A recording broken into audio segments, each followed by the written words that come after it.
to do a little bit more. I hope it will not be too boring. Today is the test of pure theory. Today, Lacan, sexual difference. I will try to draw some consequences. And tomorrow, Hegel, the limits of Hegel. Okay, so I warn you, it will be theory. In a first approach, of course, there is nothing shocking about the link between ontology, I hope it works, ontology and sexual difference.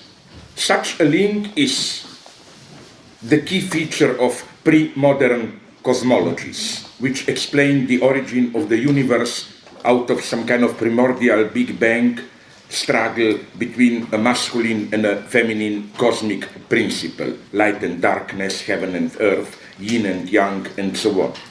Back in the hippie era of 1960s, when I was young, I remember reading a book by Alan Watts, the Zen popularizer, where he explained how, in the simple activity of lovemaking, penis penetrating vagina, the moving out and in, the whole cosmos resonates. The two opposing cosmic principles are dancing with each other. And I remember how we all felt so exalted, you know, so that we could say, no, it's not just I want to screw that girl, it's that I want to do a deeply spiritual thing, the whole cosmos will resonate in it, and so on. What we call modern disenchantment of the universe is not only the assertion of the gap between the meaningless cold objective reality accessible to mathematicized science and the subjective universe of meaning, which we project onto reality, but underlying this gap is a desexualization of reality. And I think it is against this background that one should measure Lacan's achievement. He reasserts the ontological status of sexual difference. The problem is, how can he, in a way, resexualize the universe without regressing into a pre-scientific mythology? Because for all modern transcendental philosophy, sexual difference is deontologized. It's reduced to an ontic feature of some entities, human race, some animals, and so on. If one ontologizes sexual difference, one is immediately accused of anthropomorphism. So again, how does Lacan do it? Okay, the first answer is clear. Just the first formula, then we'll go much deeper. That first, for Lacan, sexual difference is purely formal, in the sense that sexual difference, the way it structures our symbolic universe. For Lacan, the way sexual difference functions in the human universe is not immediately linked to biological functions of sexuality. So that even, I use here the expression of my Slovene colleague Alenka Zupančič, even natural sexuality can be sexualized. There you can see the formal status of properly human sexuality. Like, you can imagine a biological, what do I mean by this gap between formal structure and immediate reality? You can well imagine a couple making love, or to put it more brutally, copulating, but without any excitement doing it as a pure instrumental activity. Just, it's literally, I can imagine, maybe it even happened to me, I'm not sure, but like, doing love in a totally non-sexual way. On the other hand, I can imagine, we all know this, doing things which have nothing to do with sexuality, I mean, in the biological sense, but they can be somehow sexualized. Okay, maybe you heard it. The example I like to use is that of, imagine I meet one of you and imagine a very simple act. I squeeze your hand. We shake hands. That's normal. But imagine that after the first squeeze, I don't let your hand go, but I still hold it and go on squeezing it rhythmically. Admit it, your first association would be, there is something pervert in it, what do I want, and so on and so on.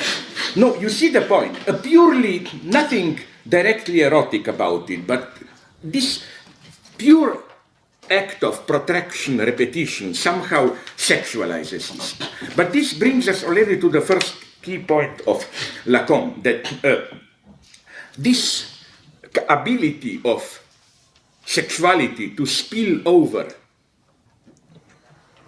different spheres is for Lacan not the sign of the strength of sexuality, but the sign of its weakness, precisely because it never works, as it were, in its own domain. It has to expand. So the first indication should be the following one, I think. For Lacan, to sexualize the universe, insofar as for Lacan, sexuality is inherently linked to failure, incompleteness, and so on, to sexualize the universe means that we should opt for a different ontology of incompleteness, of a deadlock, and so on, which is why I think John Kobjek was right when, in her classical text, The Euthanasia of Reason, he read as the first philosopher who came close, without knowing it, to Lacan's notion of sexual difference, Immanuel Kant, with his two sets of antinomies, mathematical antinomies, dynamic antinomies. The idea being there that it's exactly, in a way, the Lacanian not all. You know, Lacan's point is that if you extrapolate concepts we use, or we are forced to use, they are our transcendental a priori, to describe reality, we get into a deadlock. This impossibility of getting it all, to totalize our notion of reality, and I claim that the truly subversive thing that Lacan compels us to do is, sorry if I sound pretentious, I don't have time to develop all this now, but I will try, is that one has to make here a step from Kant to Hegel, which means Kant remains too epistemological. He still presupposes some objective reality out there. Just because of the limitation of our categories, we cannot get at it. Hegel's step is, what if we transpose this structure of failure, hindrance, you cannot get it, you get involved in antagonism, into the thing itself. It's a little bit like, you know, and I will conclude with, sorry for this megalomania, quantum physics. I was here, imprecise till now. You know that there is, I was convinced now, reading more closely stuff, there is a gap between Heisenberg and Bohr. Bohr is the good guy, I'm more and more convinced. And don't be afraid, I will not quote you now the 11th time, that boring story about why do you have a horseshoe about no. What I want to say is that precisely Heisenberg, in his uncertainty principle, still basically reach this impossibility to get position and velocity, whatever movement at the same time, two complementary properties, still reads it in an epistemological way. While Bohr emphasizes this in a very refined critique of Heisenberg, that Heisenberg didn't get the point, that this impossibility is in the thing itself. Okay. First, how does all this appear within psychoanalysis, this incompleteness of society? In a Kantian way, we can say that the incompleteness of ontology, of the structure of reality, means that in order to make our experience of reality consistent, we have to supplement our experience by some kind of a virtual fiction. This, as Lacan was aware, this was already a lesson done by Bentham, whose, again, theory of fictions I think it is even now recently reprinted in the Radical Classics or whatever by Verso, a choice of don't underestimate it. He is precisely not doing what you would have expected a simple British empiricist to do. His point is not that we should aim at getting rid of fictions to see reality in a nominalist way, the way it really is. His point is a nicely paradoxical one. Yes, we can distinguish what is fiction and what is reality. But if we take away the fiction, we lose reality itself. It's impossible to describe, to grasp reality without fictions. I think that this same point was made in a beautiful way by, again, my old guy, Gilbert Keith Chesterton, where when he says, a wonderful quote, literature and fiction are two entirely different things. Literature is a luxury, fiction is a necessity. So what do I mean by this necessity of fictional supplement? Years ago, I remember seeing a caricature in a German weekly publication. I'm not sure, I think it was Der Stern, but this was like 30, 40 years ago. Of course, it mocked the male hypocrisy. It showed 5 men, each of them asked in a caricature, what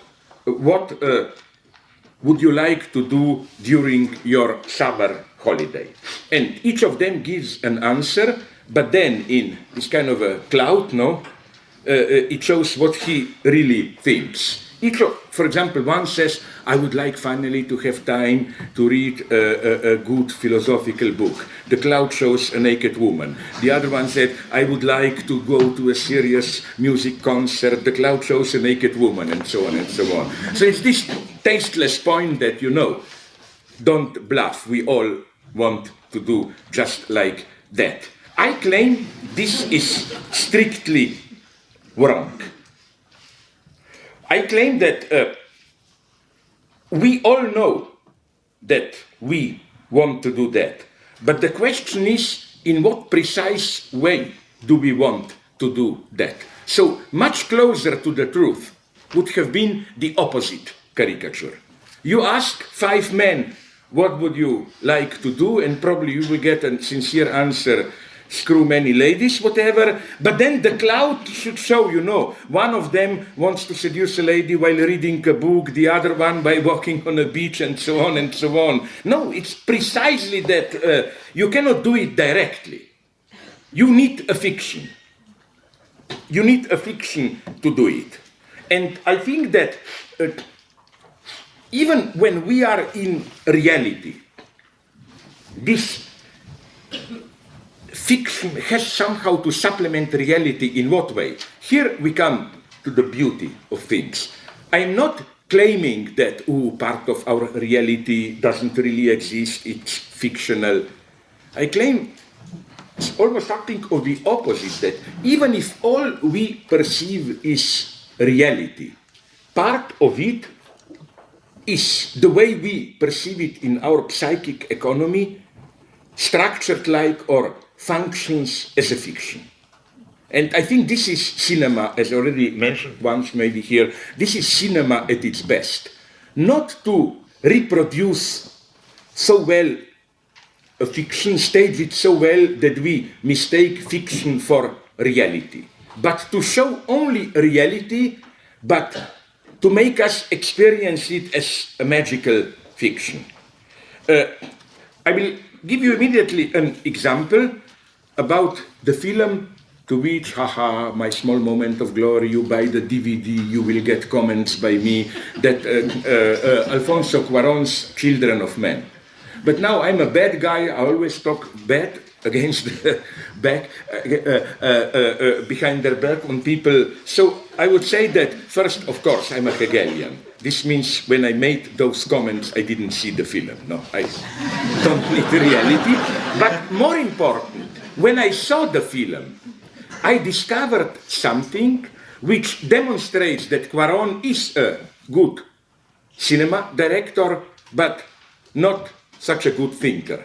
He did something very nice, but I checked it up with him, wasn't aware of it. Namely, if you saw the movie, you know, Clive Owen, infertility, blah, blah, blah, at the very end of the film, Clive Owen, the hero, Theo, or whatever, and the black girl, who is the first, after I don't know how many years in the entire humanity of getting pregnant, go out on a small boat to a sea where some kind of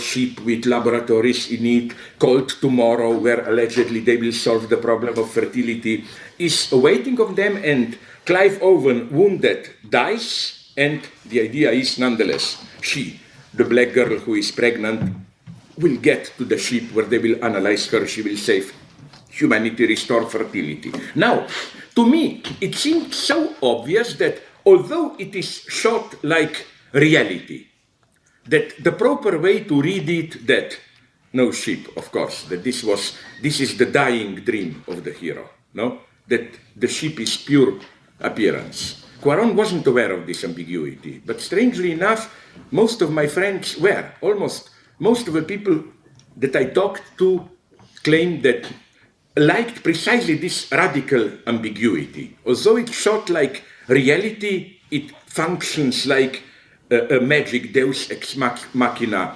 apparition. Or to give you another example that I already used in my books, I watched them 3-4 times. They're boring because of my son. Those Home Alone series. Did you notice something? Like 2/3 of the film is more or less, not quite, realistic. But then the reason we watch, at least I do, this kind of films is that, you know, for usually it's the last 20 minutes when the small kid sets the trap and then all horrible things, you know, happen to the two bad guys. Now, that is pure cartoon logic, physically impossible. Like, you know, the bad guy, his head starts burning. So he runs to the toilet, puts his head into the toilet bowl, but the small evil child predicted this, so of course instead of water there is oil, there is gasoline there, so alcohol, so the head explodes like any. But again, what I like is how it's still shot realistically, in the sense of supposed to be part of reality, but somehow we passed from reality to fiction in a way. This, I think, again, is, for me at least, the cinematic art at its best. And this is, again, how our reality is structured. So, okay, let's now go on patiently about how Lacan tries to formalize sexual difference. Of course, you probably know the ABC, which is Lacan proposed the so-called formulas of sexuation, where the masculine side is defined by the universal function and its exception. Like all all entities are submitted to a certain function, but then there is one which is, at least one which is the exception. Masculine side, the feminine side, you have the paradox of non-all, le pas tout. There is no exception, but for that very reason, the set is non-all, non-totalized. To give you a simple philosophical example of this, I think that for Lacan, the passage from early to late Wittgenstein would have been a clear example. The early Wittgenstein is masculine. You know, it proposes his Tractatus, a certain universal structure, with the exception of the mystical and so on and so on. What the late Wittgenstein does is he no longer talks about this mystical exception. There is no exception, but for this reason you cannot totalize language. Instead of simple universal structure, you get only these partial family resemblances and so on and so on. So again, you get first universality with an exception, then you get this irreducible plurality of language gains. There is nothing outside them, but they are not all. You cannot totalize them. It's a little bit like another reference to my terrifying experiences with children. For 5 years, I'm totally terrorized. I spent hundreds of dollars for, if some of you have also the misfortune of having children or knowing them, do you know what is Yu-Gi-Oh? Those magic cards, blah, blah, no? My son doesn't have too many of them, just around 10,000, I would say, no? But what fascinates me, and I think we adults are already too senile, too stupid, even to understand, is that I think they are a nice example of the feminine non-all. Because in contrast to a standard, either card game or chess game, where you have certain universal rules, and then you have elements and you have to use them obeying those rules. The madness, you really must be a child with your far superior to us memory, is that here each card, in a way, brings its own rule. You know, the point is not that you have a card which is simply worth more than another card within a certain set of rules. No, you must look closely at those small letters which say, if you have this card and if you have an attack card, you see it on the opponent side, then you can revive another card and kill all the opponents on condition that the opponent doesn't have that. It's absolute nightmare, I mean. But I like this idea. It's incredibly complex. And I just admire small children. They can remember thousands of cards, literally, all these double, triple tricks. Okay, let's go on. Lacan's logic of universality and its constitutive exception is not as simple as it may appear. It's not simply, you know, this old wisdom, an exception to every universality. No, it's not wisdom. Lacan is very precise here. First, it goes still, we will go much more in detail later. Now, first, at the abstract level. First, I think we have 3 steps here. First, there is, Lacan's thesis, an exception to every universality.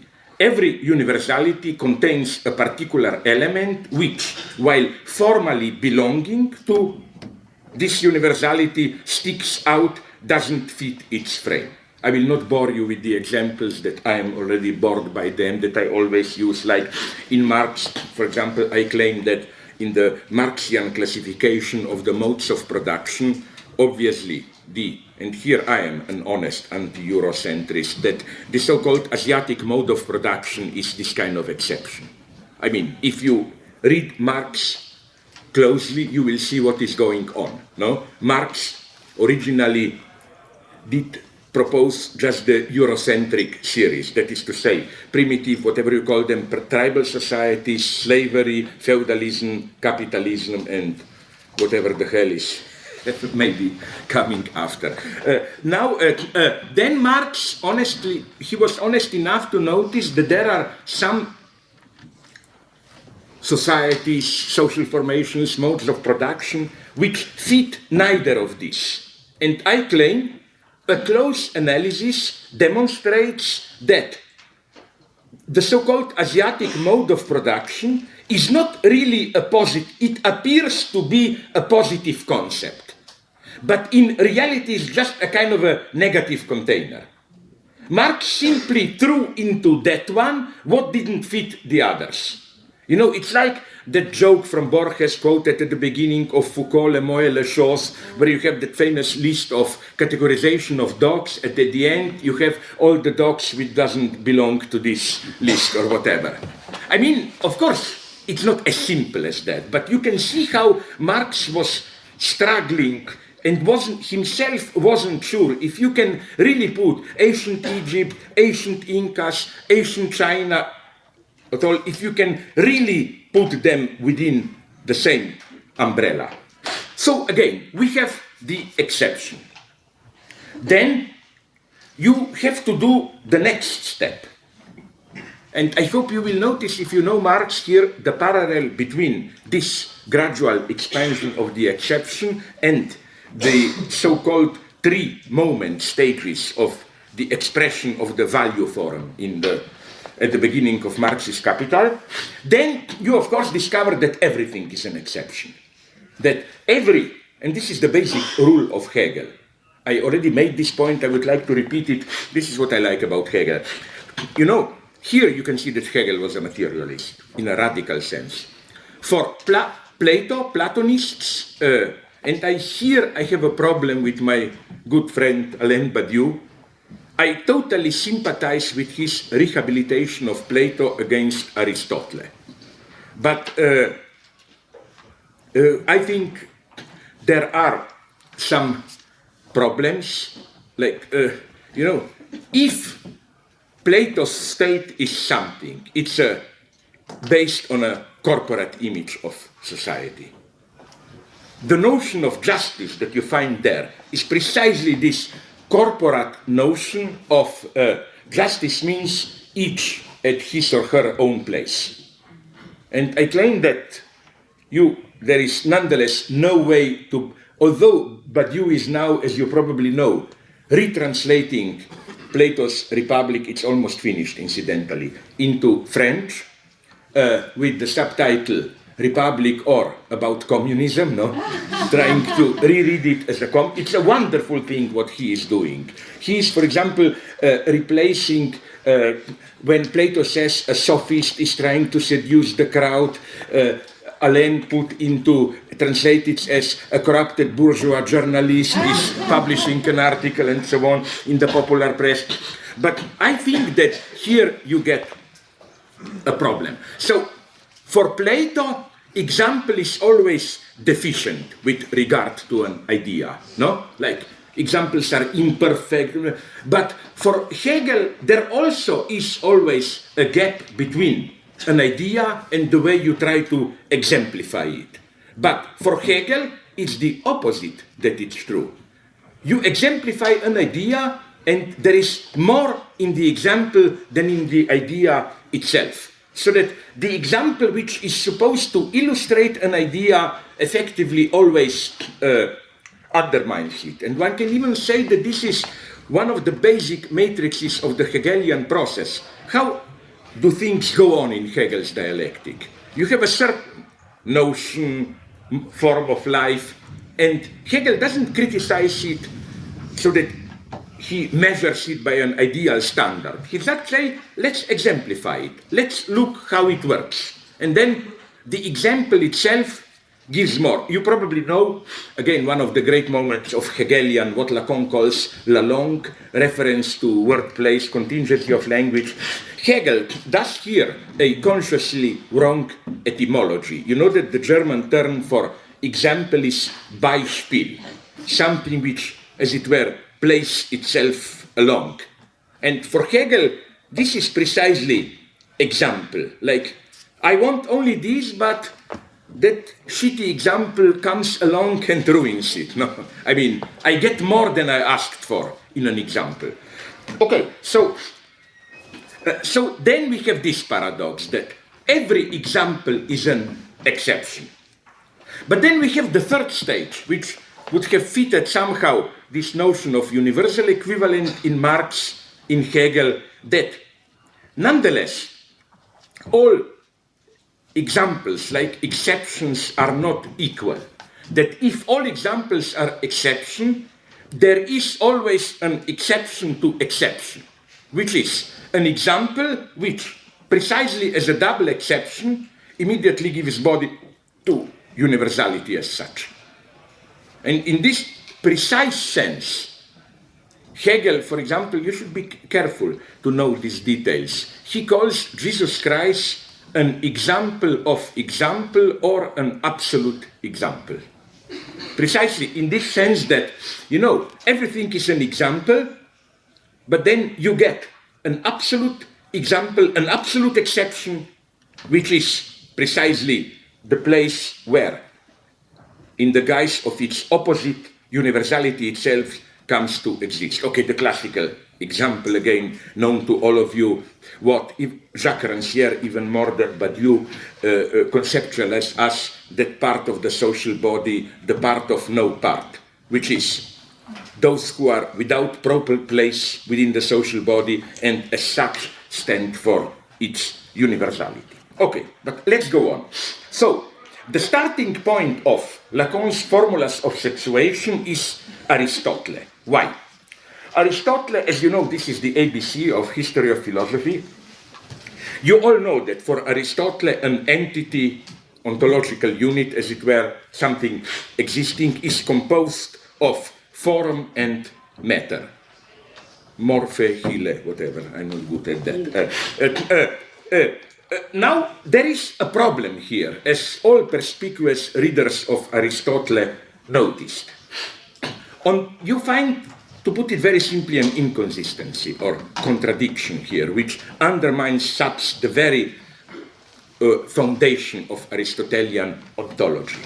On the one hand, in a more traditional Platonic mode, Aristotle claims that form is universal, while matter, hyle, is the individualizing element. No? Like, to put it very simply, these are chairs, their idea is the same. They all, this chair and that chair, or if there were to be others, the same, they all imitate, copy, realize the same universal idea. What makes them different is the stuff, the matter. No? Otherwise, if you take away the matter, this and this would be absolutely the same, namely the same idea. Matter multiplies them. At the same time, Aristotle, nonetheless a serious philosopher, is intelligent and honest enough to also pursue the opposite path. Namely that precisely if you take the form away from this and that chair, all you get is the formless universal matter. So you see the point, that it's precisely, you can also claim that it's precisely the opposite. If I take the form away, we just get the neutral base stuff matter. So that it is form, not matter, which is the individualizing principle. Of course, Hegel is absolutely for this second solution, because it's much closer to his idealism, that the plurality, the concrete content comes out of the self-movement of the form, of the notional content. But now I don't have time, this would have been meant another hour, at least, to develop it, but some very good interpreters, French one. Now, for example, the good friend of Badiou, she is worth reading, Barbara Cassin, demonstrated how it is in order to resolve, or not so much resolve, but rather obfuscate this deadlock, that Aristotle mobilizes sexual difference. To blur it out, he says, oh, but basically it's like man, masculine, feminine, masculine is form, feminine is matter. But what is crucial here again is that it's too easy to say that Aristotle simply regresses to the ancient pre-philosophical sexualized cosmology. No, cosmology enters, sexual difference enters in order to resolve a certain ontological deadlock, a certain oscillation, and then, okay, I don't have time to go into it now to show what kind of a paradox always sexual difference is for philosophers starting with Aristotle. Because, you know, the frame of traditional philosophy is always this hierarchic subdivision, genus, species, subspecies, and so on. The problem is always how to read against this background, how to locate sexual difference. Because, you know, like the only consistent way would have been to say humanity, we humans are a genus with two species, male, female. But it doesn't work, of course, because the definition of a species is that it reproduces itself and so on and so on. So this is why this simple definition always has to be supplemented by some paradoxes. For example, the traditional male chauvinist way. Yeah, male and female, men and women are two species, but it's only man who is really truly human, the species, and so on. Or whatever, you can even do it the opposite, but you know what I mean. What I mean simply is that you always have a problem here. So, again, how do Lacan's formulas of sexuation relate to Aristotle? Lacan's starting point is, and this is what I was not attentive enough when I previously referred to Aristotle, when I previously tried to elaborate Lacan's formulas of sexuation. Lacan's starting point is the Aristotelian so-called logical square. I mean, you all know it, or heard of it, is that this matrix of four propositions, universal affirmative judgment, universal negative judgment, but like all swans are white, some swans are white, all swans are non-white, some swans are non-white. Okay, so you will say, what's the problem here? There is already in Aristotle, as good, very good new readings have demonstrated, Aristotle, and for a brief moment, not so much Aristotle as some of his commentators have noticed it. Aristotle here, it's not Lacan who introduces some eccentricity. It's Aristotle. In order for Aristotle, for this to function in the way he wants it to function, he has to violate the spontaneous use of language. Namely, the problem is here. Everything begins here. Some of the swans are white. And I hate the movie Black Swan. I'm not making propaganda for that one. It's all bullshit, all that psychology. I mean, don't you think that here I try to be a good feminist, that this is the worst male chauvinist dream? Did I already improvise this? I didn't think I did 2 days ago. Namely, isn't this, it's one of the most violently, so I hope I will convince you I'm not totally bad, just making bad jokes about women. It's secretly, I claim, one of the most violently anti-feminist film I've seen. Because the thesis, ultimately, it's very simple. As a man, implicitly it's clear, like take as a man the master of Natalie Portman, whatever, ballet director or whatever, no? Played by, I think, that French guy, Vincent Cassel or whatever.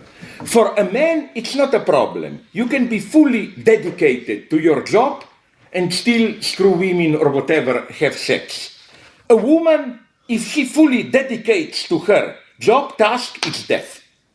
She cannot do it. Yeah. Isn't this the basic thesis, very simply? Again, you see how, and people say no ideology today. I even wanted to do, but I don't have time, a text on comparing the two films. I mean, this was one of the worst Hollywood years in the history of humanity, from ancient prehistoric times, you know. Hollywood didn't produce such bad movies. Because I think that, you know what, I wonder what is your attitude towards King's speech. Mine is maybe watchable, but what's the joke? Like, is this the best movie? Like, you know. Like, sorry, I cannot resist being vulgar. Like, if you seduce a girl and you somehow perform, no? Sex, then the girl says, justified, I'm on the girl's side here. Okay, you did satisfy me, but is this it? Like, do you call this great sex? You know? Like, you know what I mean? Like, what's the point? But there is nonetheless something interesting. How sexual difference, and in the very male chauvinist patriarchal sense, was inscribed into this duality. The two big winners. Black Swan is a male chauvinist dream about a woman who, you know, if she dedicates herself to her task, it means no sexuality, death, suicide. And on the other hand, a typically King's speech male problem, the problem, very Lacanian problem even, of assuming a symbolic mandate. It's clear that the stuttering problem is, it's almost, I would have said, a sign of intelligence of this king. He knows secretly that it's all bullshit. Yeah. He knows that to act as a king, you must be stupid to really believe that you are a king. And you know, he has this, he knows what Hegel knew, what Kierkegaard knew, and I will give you another surprising example. I came to this example via Lenin. You know that in Soviet Union, Jack London, White Fang and so on, was extremely popular. Millions of copies were printed. You know why? Only because Nadezhda Krupskaya, Lenin's widow, wrote in her diary and was published that one evening she was reading to Lenin, who was very ill, some of Jack London's short stories, and London liked some of them. Sorry, Lenin liked some of them. Oh, you got it. Okay, but maybe Lenin was right, because read, it's much better than the usual opinion. Read Martin Eden. It's worth reading. I reread it recently. It's absolutely more complex than it may appear. You know, a guy who wants to be a writer becomes a successful writer, then, not like this, drowns at the end. Why? It's a purely Lacanian problem, precisely this problem. When he succeeds, he notices that people who before, I see you there, I quickly cross to the other side of the street, that people, even the woman who allegedly loves him, all of a sudden treated him differently. And he cannot accept this. But I'm exactly the same person as before. All the works for which I am now famous, I wrote them before. He cannot accept precisely what Lacan would have called radical dissenterment. I'm the same shit as before. People before treated me as a shit, now they don't. And I think to be a good king, you must accept this radical dissenterment. You are a piece of shit, your title is your title, you have nothing to do with your title, and so on and so on.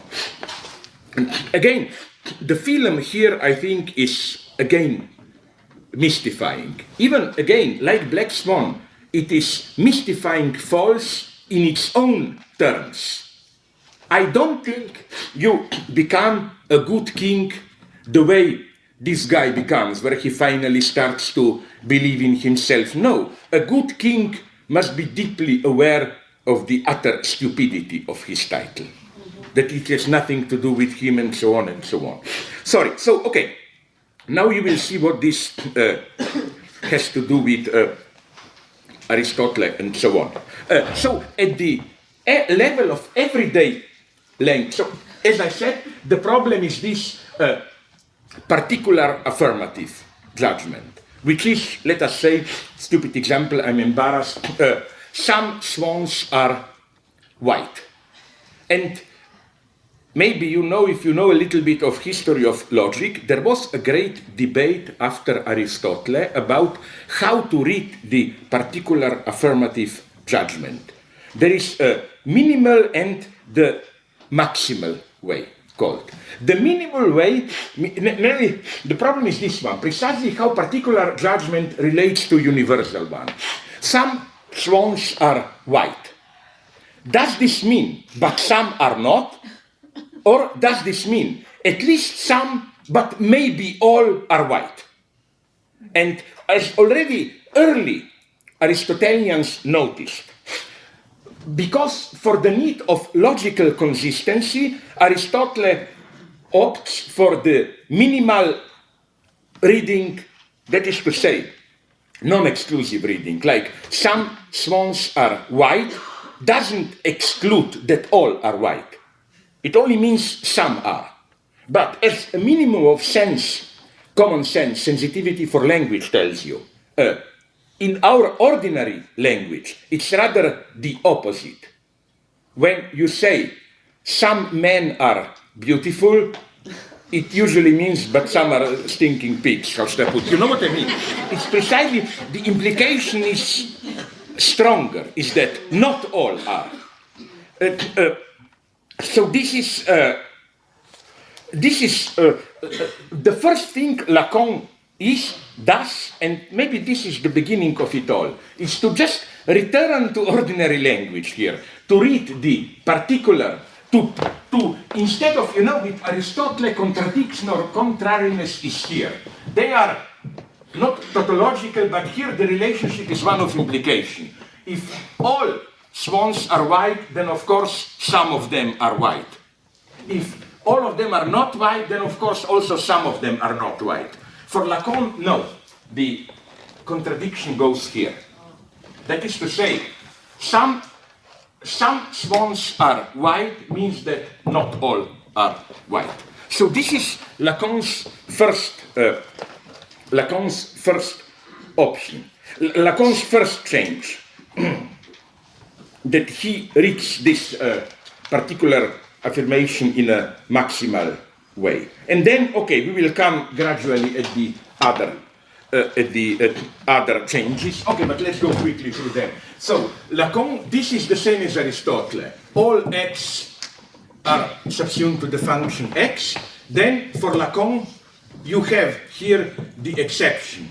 There is one x which is the exception. Again, here the other change by Lacan, in the universal negative judgment, he puts the negation here, not all x are whatever, white swans and so on. And here you have the double negation.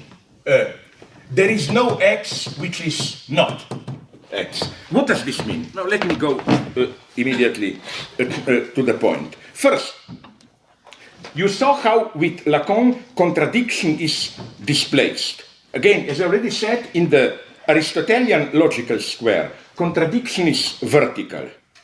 Between the left side, all swans are white, some swans are white, and the right side, all swans are not white, some of them are not white. While the diagonals are contradictory, the two diagonals. Some particular negation, some swans are not white, is in contradiction with they all are white, and so on. Furthermore, yes, I already said, the relation between each universal and particular is one of implication. If all swans are white, then also some swans are white. Okay. In the square, rewritten by Lacan, the contradiction, the contradiction is here, not here. This is the beauty of Lacan, that the contradiction is not here, between left and right side, but it's between the upper and the lower level. That is to say, if all x are fx, no, sorry, here I of course confused things, doesn't matter. If all x are fx, then of course there is no x which is, if all swans are white, then there is no swan which is not white. Or, if there is one swan at least which is not white, then not all are white, and so on. So, why is this important? You will see it immediately. But you can already guess what's going on here.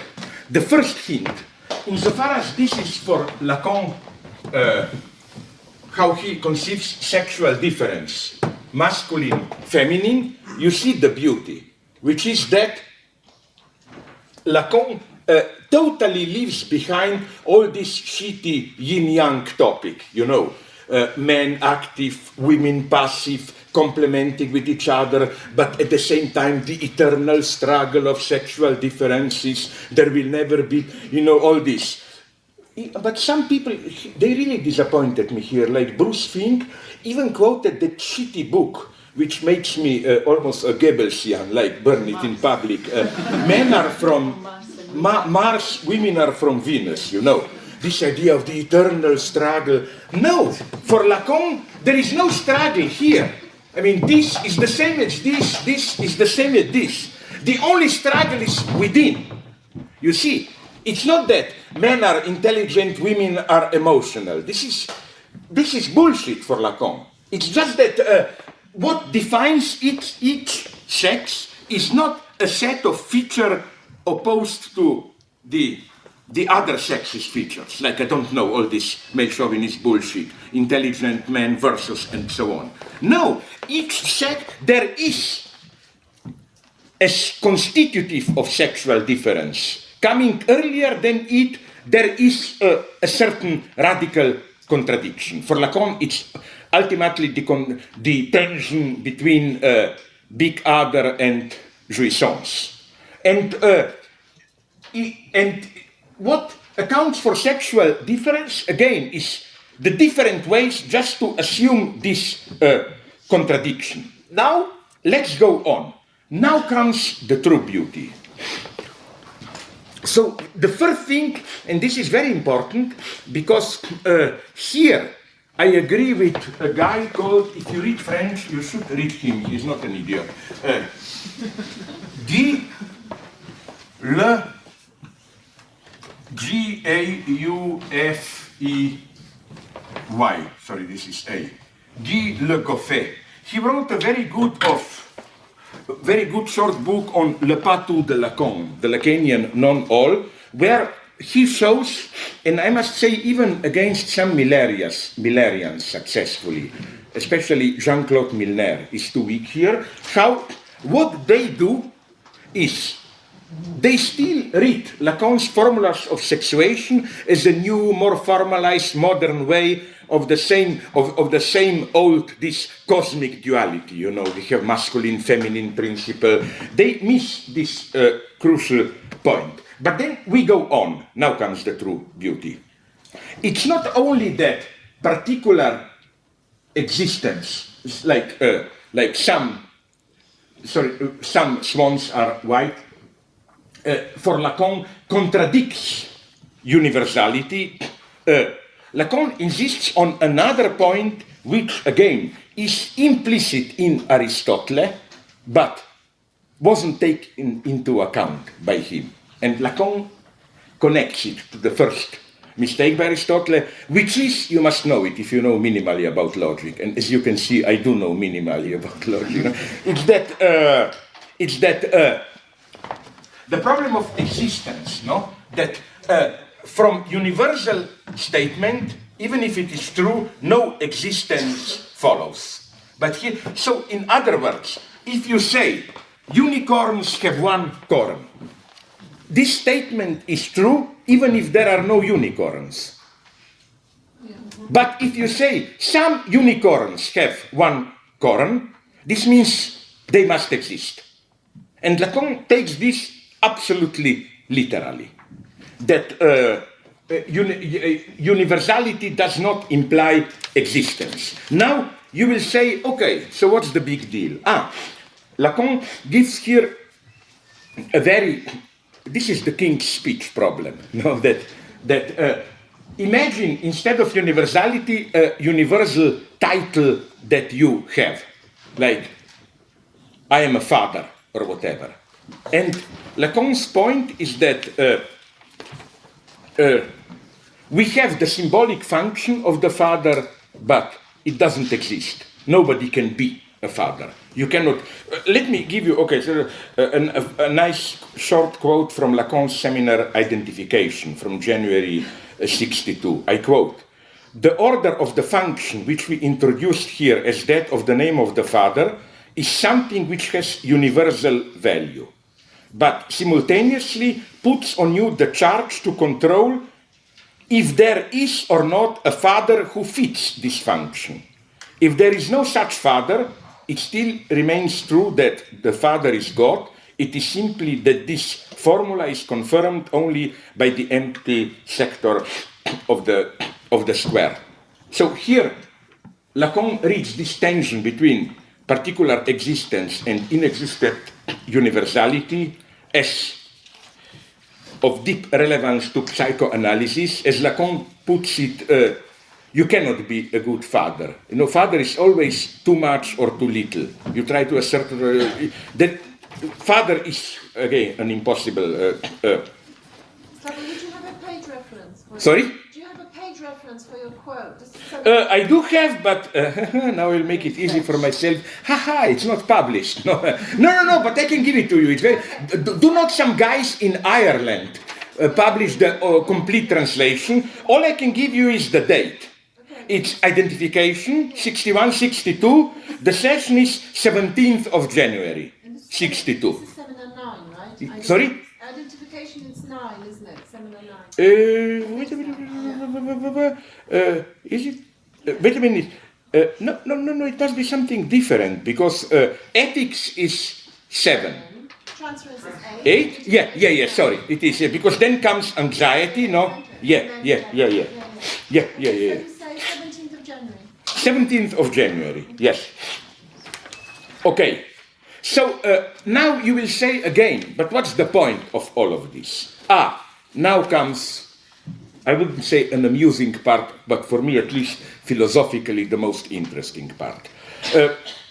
I here rely, I must openly admit when I steal, and I often do stuff from others, to my Slovene colleague, party member Alenka Zupančič, who brought into circulation, as it were, a magnificent, I'm so mad at myself that I didn't notice it, because of course I saw the movie 5 times, purely dialectical, magnificent joke from Ernst Lubitsch's Ninochka.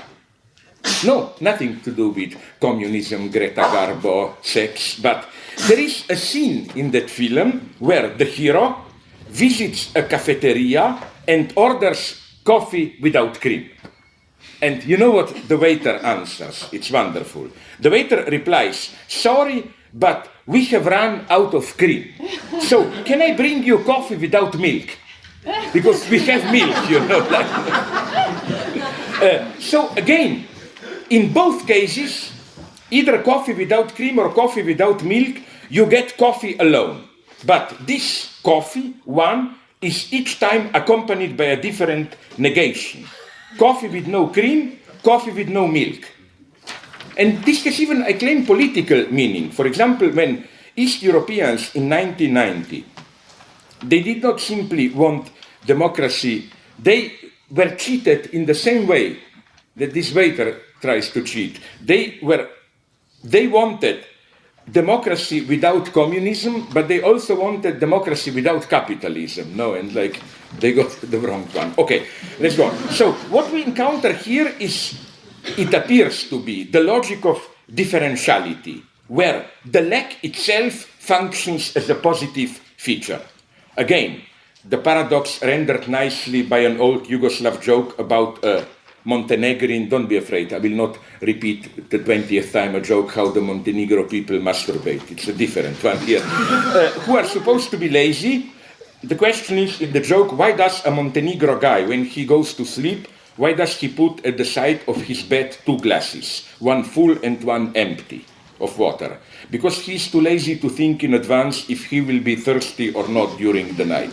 You see the paradox? Common sense tells you just put the glass there if you use it or not.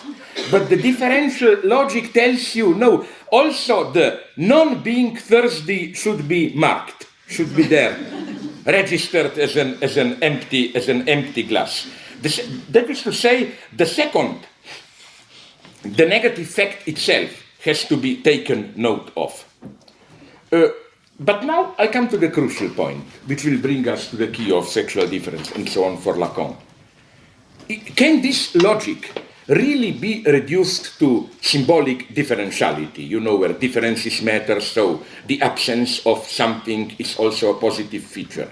Is coffee without coffee what basically the waiter is offering to the customer is coffee without milk instead of coffee without cream.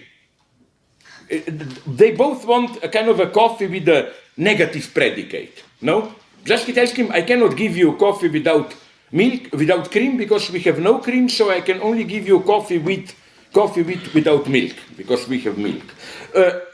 Is this differentiality? It may appear so. In both cases, what we really get is exactly the same plain coffee. The difference resides only in the purely differential fact that the absence which defines coffee is first the absence of cream, then the absence of milk. Now, what complicates the issue, nonetheless, is, I claim, the double negation at work in coffee with no milk. This coffee is not just with no milk, but also not with no cream. And this second negation, I claim, is not purely symbolic. It is coffee with milk which would have functioned differentially, the same as coffee with no cream, and within this space, coffee not with no cream is simply coffee with cream. Again, you get my point. If the relationships were to be purely differential, then a double negation would bring us back to positivity. Coffee not without cream, doubly negated, would have been simply coffee with cream. But no, coffee not without cream in this case is coffee not without cream is coffee with no milk, or with no milk. Yes, the other. Yes. So this, I claim that this last opposition is not differential. Why? Because you must include the function of the object A. That is to say, for this field to function, obviously the premise is that coffee cannot stand alone. Coffee is, even if you want coffee without milk, the empty place of a supplement, of something to add, is already there. In order for coffee to be attractive, you need something to fill in its lack. Like coffee with something, which makes it desirable. That would have been the object small a. And then the whole game is then a differential one. What will fill in this? This excess? Which is why coffee without cream is not the same as straight coffee. Why not? Because this, it's already mediated through negation. Or even now you will tell me, but what if I really like just plain coffee?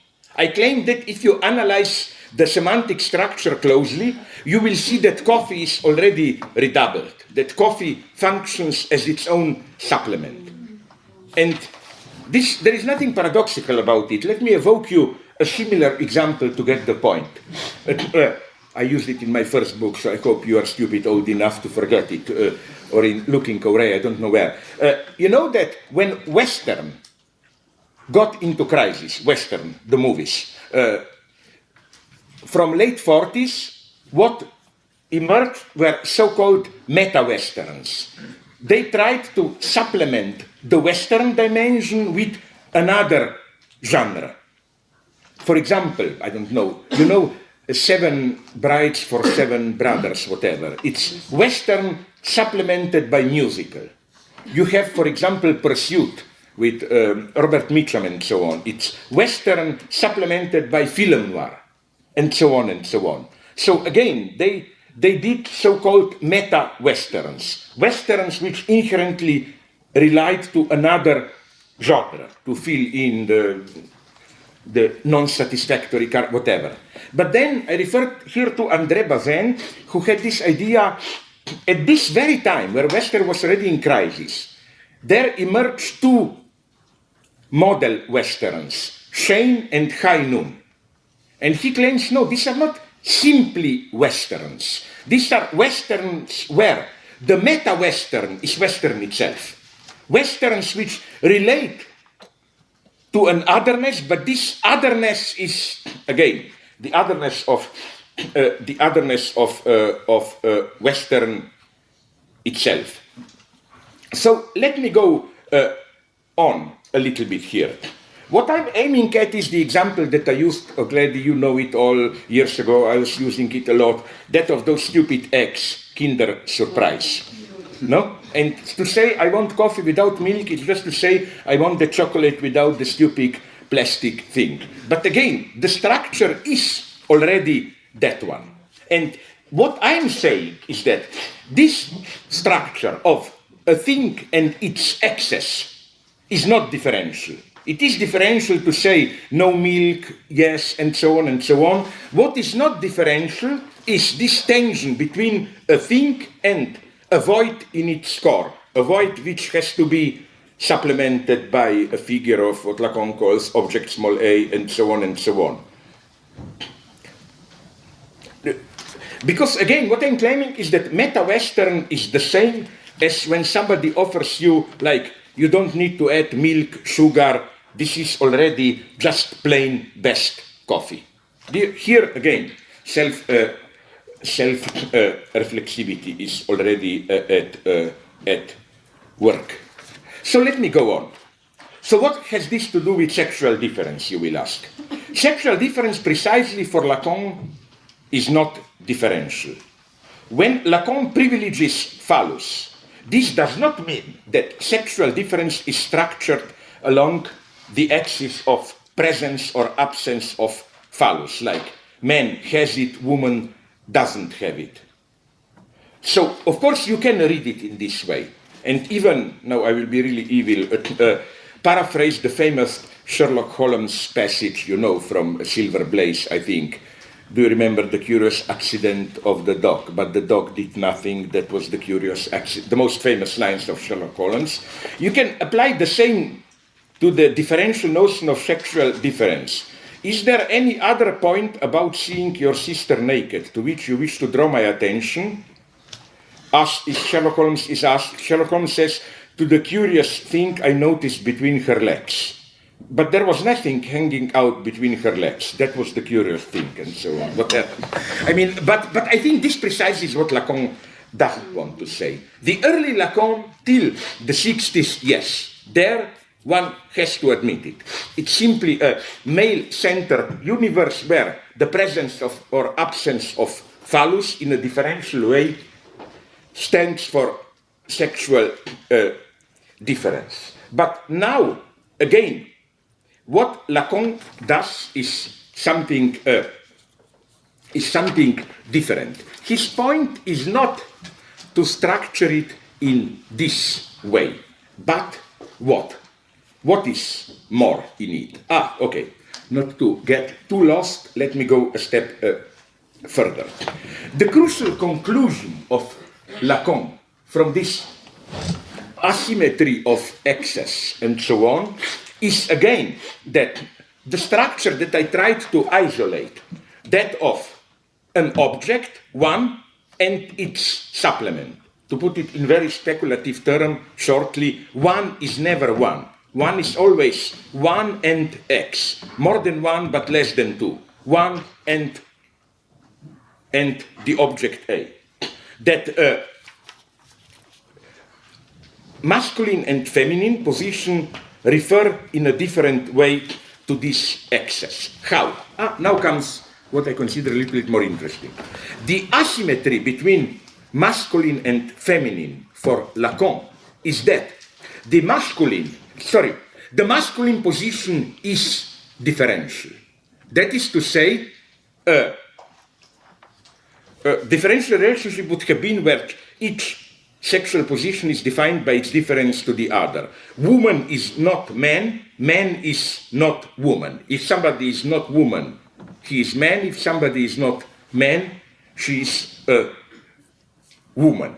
But the way Lacan reads this, not all of X is Fx, is he introduces, and that's the beauty, the asymmetry among the sexes. That is to say, no man means woman. We men are stupid differential. If you are not a man, you are a woman. But if you are not a woman, you are not a man. That's the point of Lacan. If you are, that is to say, there is something of, now here is a beautiful quote, which I think it's really crucial from Lacan. This time is the the seminar UPIR, or worse, from 72, session May the 10th. Since woman is non-all, why should all that is not woman be men? You see that non-all of a woman means that if in a double negation you negate woman, you still get a woman. And that this is, again, I will try to go, so for Lacan, and this, of course, this doesn't mean there is some deep transsexual substance in woman and so on. That's the beauty of it. It is still that there is nothing which is outside, which is not. But this spectral nothing can be called the nothingness of the subject or whatever you want, and so on and so on. So let me give you another line of thought here, a philosophical one, which will make this clear. We are dealing here with the negation of negation, which again doesn't bring you back to the first position. It's not you negate man, you get woman, you negate woman, you get man. No, woman is much closer to negativity. Woman is its own negation. In the same way, now you will say, I'm crazy, I don't care about it, what has this to do with progressive politics? I think, to give you a first hint, it is crucial to read class struggle like this. That is to say, a non-bourgeois is proletarian, but a non-proletarian is not bourgeois. And Marx says this. How? When he says, you must remember the details, that bourgeoisie is the only pure class in the history of humanity. Before bourgeoisie, capitalists, we have classes which are not yet fully classes, but working class is already a class which has to abolish itself as a class to assert itself. You see, you already have this double no in it. Okay, but now let me go a little bit further to account for this stuff. You know Freud's legendary example, everybody knows it, of a patient who told Freud when asked about who is this woman in your dream, I do not know who this woman is in my dream is, but I'm sure of one thing, this is not my mother. Of course, we all know, ha ha ha, like this simple logic, ha ha, why did you mention it? This precisely means that it is your mother. But I think that if we read closely this example, things are much more paradoxical. This is not my mother means at two different levels its exact opposite. First, again, it's the obvious level of denial. In the patient unconscious, the figure is, of course, his mother. And denial is the price the patient has to pay to bring this maternal figure to consciousness. But this is not all. There is another level at which this is not my mother asserts the existence of mother. Because we know that in the Freudian space, mother stands for the impossible, incestuous object, and so on and so on. So we can also say that this is not my mother. It's not just a lie. You know, a lie in the sense of, it really is my mother, but I don't want to admit it, that I was dreaming, screwing my mother, whatever. It also can mean mother is impossible, inaccessible. Like the idea being this miserable figure cannot be my mother. And now here we come to this more complex paradoxes. I claim that the problem with denying this is not my mother asserts mother even too much, because it still implies that there is a mother, but even if this woman in the dream is my mother, it cannot be that mother, the incestuous mother, whatever.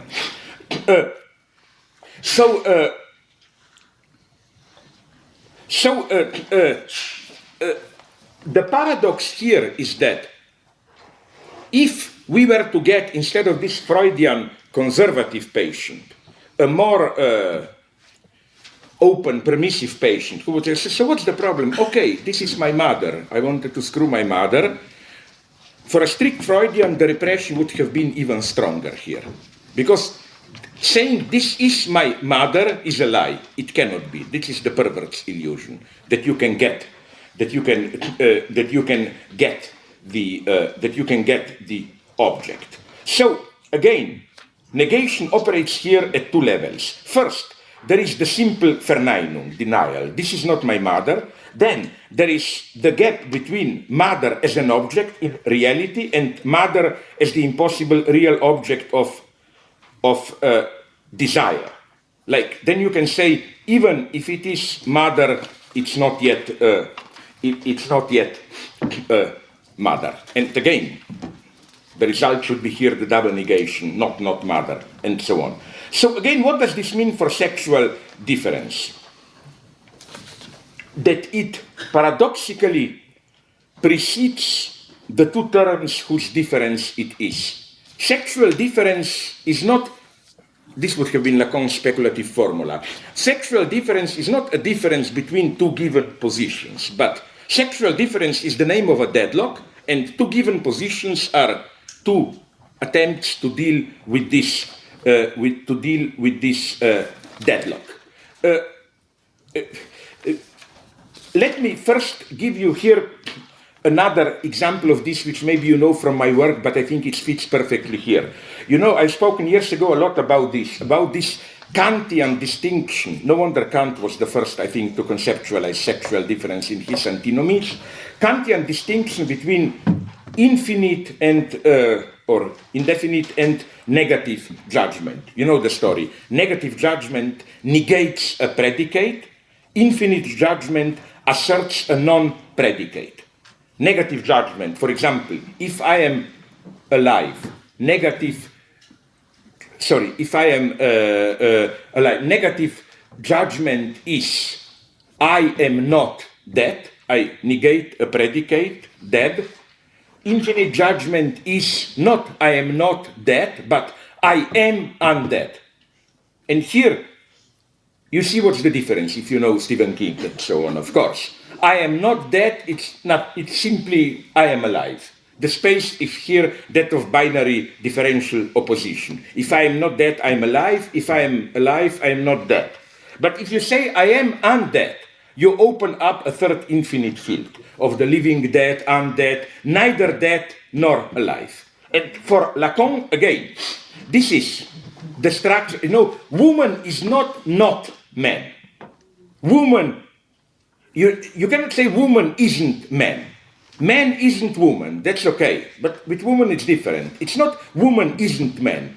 Woman is unman or non-man, which means a third domain beyond sexual difference is opened up. And incidentally, I think exactly the same goes for proletariat, which is un-bourgeoisie, like non-bourgeoisie outside it. So, and incidentally, if you know Alain Badiou's work, I think that in exactly the same way, one has to read his rejection of aesthetics. You know that he calls his writings about art in aesthetics. He uses the term handbook of in aesthetics. I think it's precisely in this Kantian sense of the third domain in between. Now I come to my next point, which for me at least is crucial.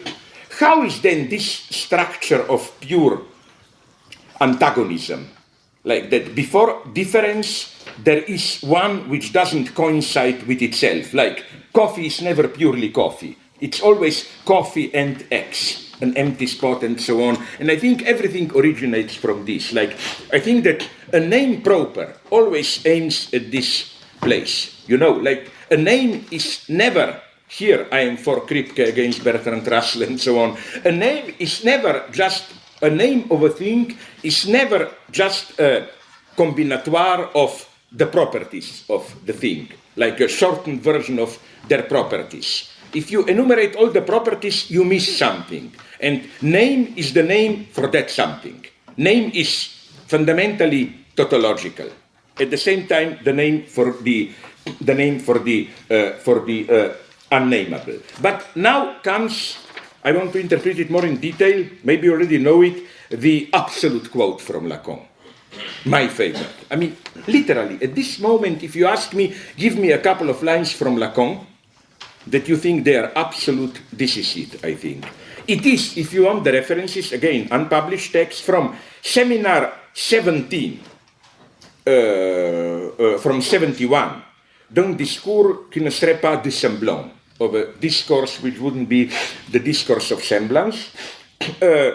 This one appeared, incidentally, in French at least, Edition d'Essai 2006, page 28, where Lacan tries to differentiate his position from that of nominalism. And I think this is a crucial philosophical debate because here Lacan is clearly against Althusser, against Michel Foucault, and so on, who are basically nominalists for Lacan. Listen to it, I quote. If there is something I am, says Lacan, it is clear that I am not a nominalist. What I want to say is that my starting point is not that the name is something like a nameplate which attaches itself just like that onto the real. One has to choose. If one is a nominalist, one has to renounce completely dialectical materialism. So that all in all, I evidently reject the nominalist tradition, which is effectively the only danger of idealism which can arise in a discourse like mine. What I like here, did you notice, and this is from 71, when hardline Marxism was already out of fashion, how I love this. How for Lacan, the main argument against nominalism is that it's incompatible with dialectical materialism. Not so bad for Lacan, no? Okay, so it goes on. The point is not to be a realist in the sense in which one was a realist in medieval times, in the sense of the realism of the universals. The point is to emphasize that our discourse, our scientific discourse, can only find the real insofar as it depends on the function of the semblant. The articulation, and I mean the algebraic articulation of the semblant and its effects, this is the only apparatus which enables us to designate what is real. What is real is what opens up a hole in this semblant, in this articulated semblant, which is the scientific discourse, and so on and so on. Okay, what's Lacan's point here? I think it's absolutely crucial. A, Lacan is not a nominalist. His point is not what actually exists are just particular or even individual cases and so on and so on. So he's not a nominalist. But of course, he is not a naive realist in the sense of realism of the universals and so on and so on. There is something beyond singular semblances. But that something is the gap of the real, impossibility, and so on and so on. Again, please don't kill me if I give you an example which I think I've written about it at least 20 times in my books. But nonetheless, you know that famous Lévi-Strauss example of you take some stupid Native American village and you ask different members of the tribe to draw the disposition of the houses in the village. And Lévi-Strauss noticed how, if you ask to different groups, you get totally different description of the village. For one part of the tribe, the houses in the village are divided into two.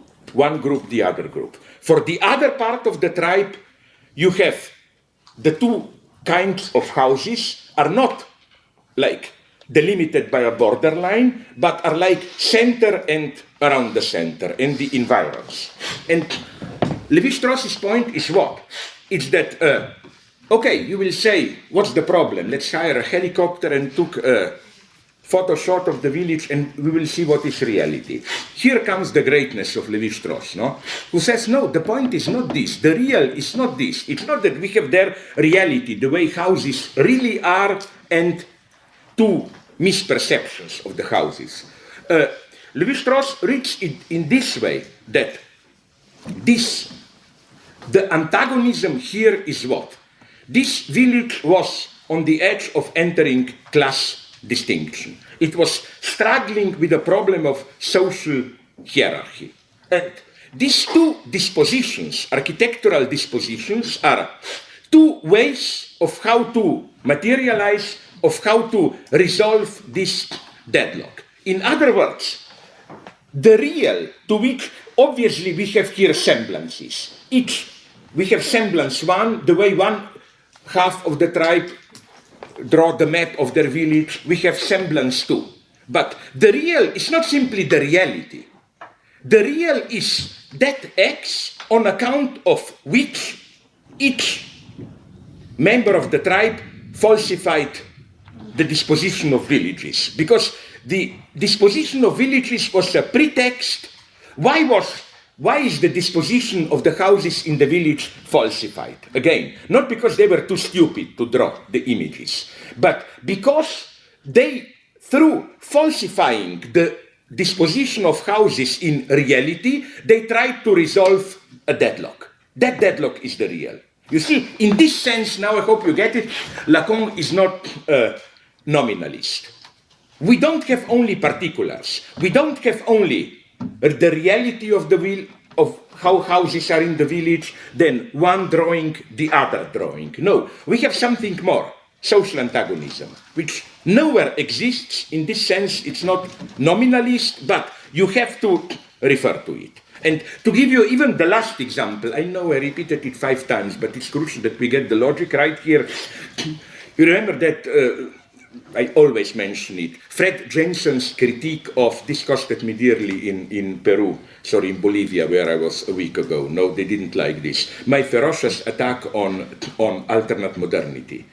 Because unfortunately, many of people in Bolivia believe this bullshit, no? That like we maybe have a unique possibility reviving some stupid ancient Inca traditions to build an alternate modernity and so on and so on. No? So again, for Lacan, the real is the universal. In this sense, Lacan is a realist.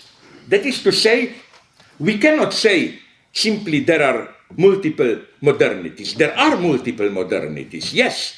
But they are all exactly like, you know, when people say, adepts of multiple modernity, no, you cannot talk only about a modernity. This is your Western modernity, individual exploitative capitalism. We can have Indian modernity, Latino American modernity, Chinese modernity. Nonetheless, I'm here on Fred Jensen's side, who says, yes, we have multiple modernities, but they all relate to the same real, which is the antagonisms of global capitalism. Again, as you probably know and heard this 10 times, the reason I'm opposed to alternate modernity is that we in Europe, we know very well what is alternate modernity. We had one big alternate modernity in the 20th century. It's called fascism, no? Fascism was precisely a dream of we can have modernity, but without Jewish corruption, class struggle, without all that. And that's, for me, also the lie of historicism. When you say there is no general modernity, we should historicize it and so on. Yes, but the danger of historicizing is, as it is clear from concepts of alternate modernities, it is that you try to dismiss as a product of particular historical circumstances what is inscribed into a very universal notion of a phenomenon. For example, de facto, the problem with alternate modernities is that they think, to cut a long story short, that they can get capitalist modernism without paying the price for it, without antagonisms and so on. No? So you see the point.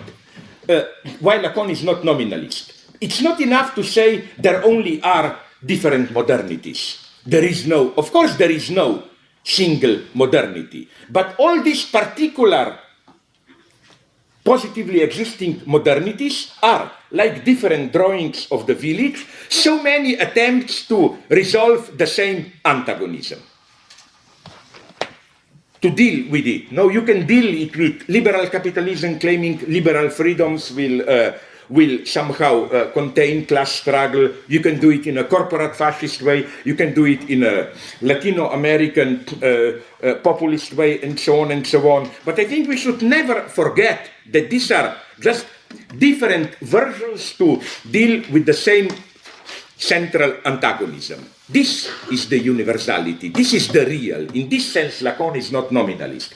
Again, you got also my point, which is central here, that for a true Hegelian, and Lacan, he doesn't know it, is Hegelian here, the contradiction is not between particulars within a universal space. The contradiction is between particular and its universality. That is to say, to understand corporate fascist capitalism, it's not enough to say they fight liberals. No, they are an attempt to control the contradiction, antagonism inscribed into the very notion of capitalism. This is a wonderful Hegelian idea of how every particularity is in conflict with its own universality, which is why Hegel and again, which is why there is nothing of wisdom in Hegel. You know, wisdom is this position of particular elements fighting each other with each other, but a wise man pulls back and sees it all. No, precisely this is what you cannot do. Okay, still we have to go on. Yes, now we cover this Lacan's nominalism and so on.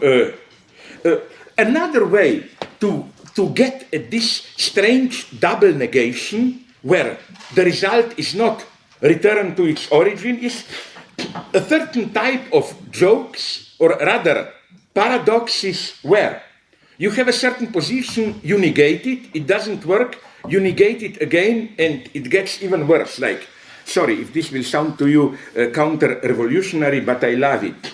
I read a book on the fall of Saigon, you know, the defeat of Americans in Vietnam, 75.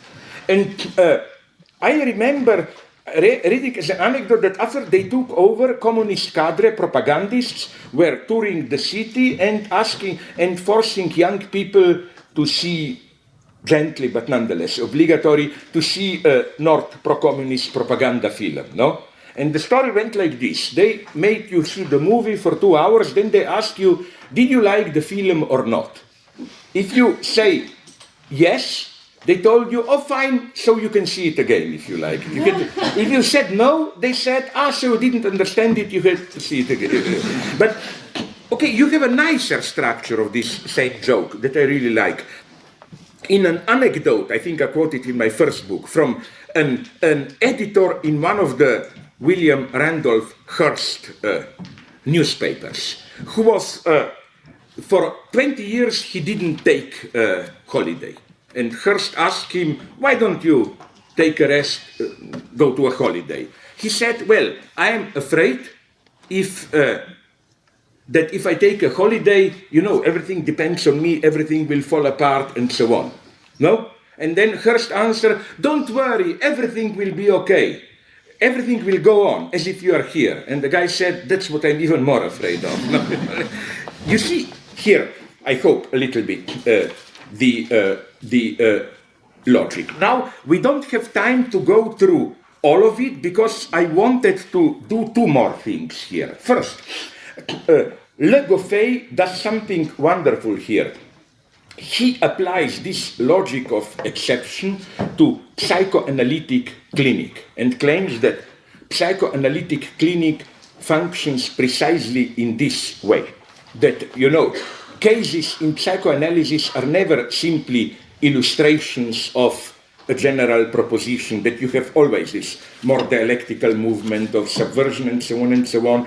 The second thing I want to conclude with is what I had mentioned already yesterday, that when Lacan came to this point, radical antagonism, sexual difference, and so on, I think this was his limit. And I think he failed here. In what precise sense? Okay, this antagonism, or rather the fact that the contradiction is here and here, not here, means we are beyond this yin-yang cosmology, sexual difference, and so on. So there is no sexual relationship. Now Lacan got entangled in a wonderful Hegelian problem. It may appear purely conceptual, but I think the consequences are crucial. Is it enough to say there is no sexual relationship, or generally there is no relationship, or should we make the move which I already made apropos of the undead, and the move from the negation of the predicate to the assertion of the non-predicate? Is it enough to say there is a non-relationship, or should we add, that there is no sexual relationship, or are we allowed to say there is a non-relationship? That is to say, there is an object which positively embodies non-relationship. Lacan knew that he has to make this step somehow. But he was aware of the dangers, and it didn't work. First, I think that, of course, the answer is obvious, that Lacan's there is no sexual relationship is strictly correlative to object small a, to this excess, which is in a way cause of desire, which is the non-relationship embodied. The problem with Lacan was that he tried then to solve, in his last years, the problem with the so-called Borromean knot.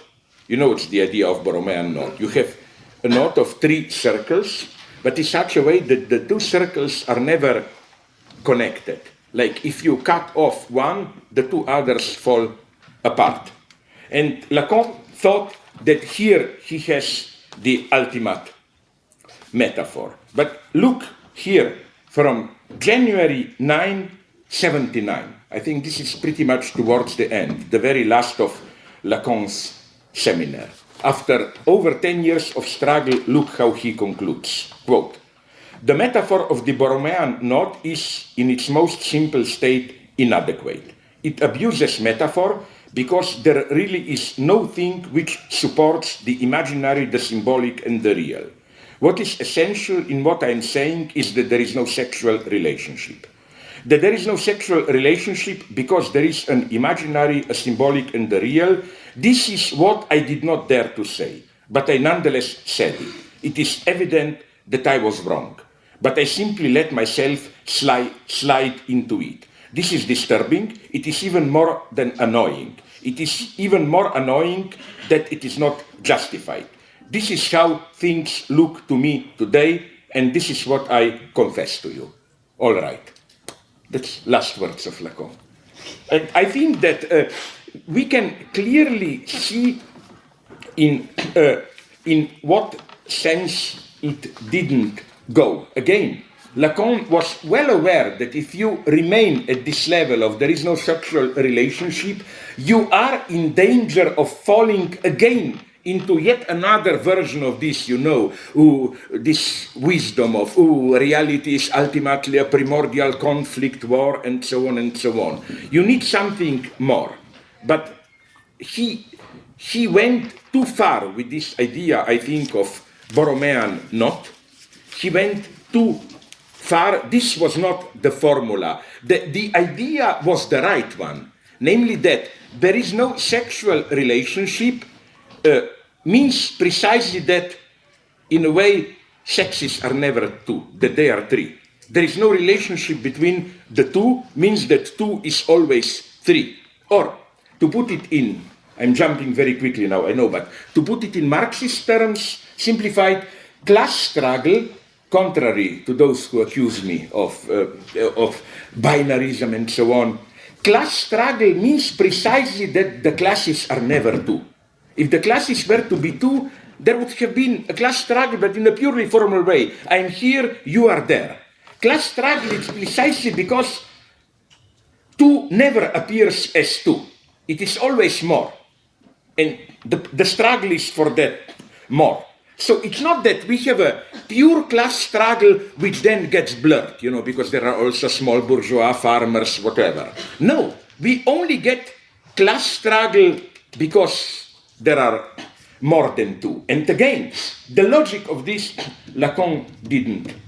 I think Lacan broke down, he didn't get. Now, if you allow me another 10 minutes, I will try to provide some kind of formula for this.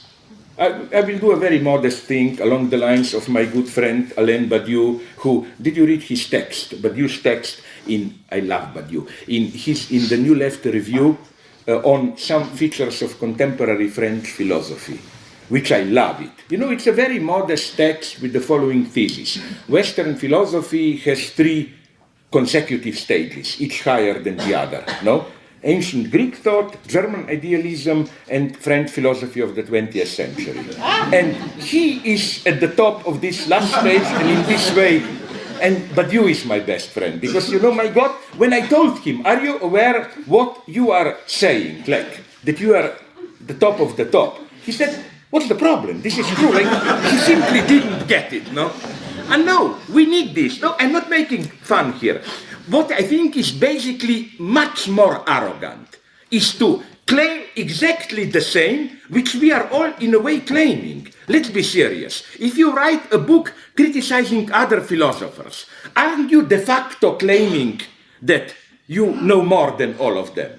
But today, in our hypocritical time, we like to say, of course, I may be wrong. I totally agree with Chesterton, who says, how dare you say I may be wrong? This is the greatest arrogance. Be at least honest, and you write because you think you are right. It's a much more honest position. So again, in the same modest way, it's nothing special. I just wanted to give you a model which brings together Hegel and Lacan and solve it all. Very modest. Okay. Maybe I already mentioned it, but I would like to go quickly through it in another way. It's, of course, quantum physics, Higgs field. But now I want to be honest here. I am crazy, but not totally crazy. That is to say, I'm not now engaged in some new age stuff where Higgs field provides the formula for good sexual life or whatever, you know. And also, obvious thing, I'm too stupid to judge the inherent scientific status of Higgs field. I'm well aware that many scientists today think, because you probably know that now Higgs field is reactualized again because all that CERN in Swiss lab stuff that they are doing is precisely, now we are slightly approaching the possibility of maybe detecting the Higgs particle. No?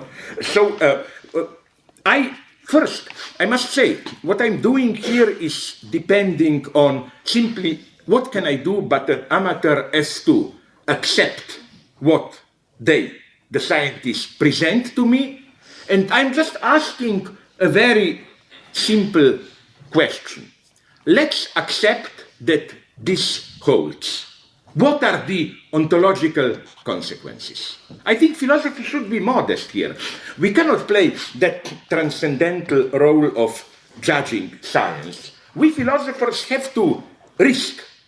You know, like you commit yourself, although you cannot guarantee for its truth to a certain scientific achievement. And incidentally, here I cannot but agree with Badiou. I convinced him. The last time I tried to convert him, we played these eternal battles that I met him to my pro-Hegelianism. And I told him, and he accepted this. You know, Badiou's idea of four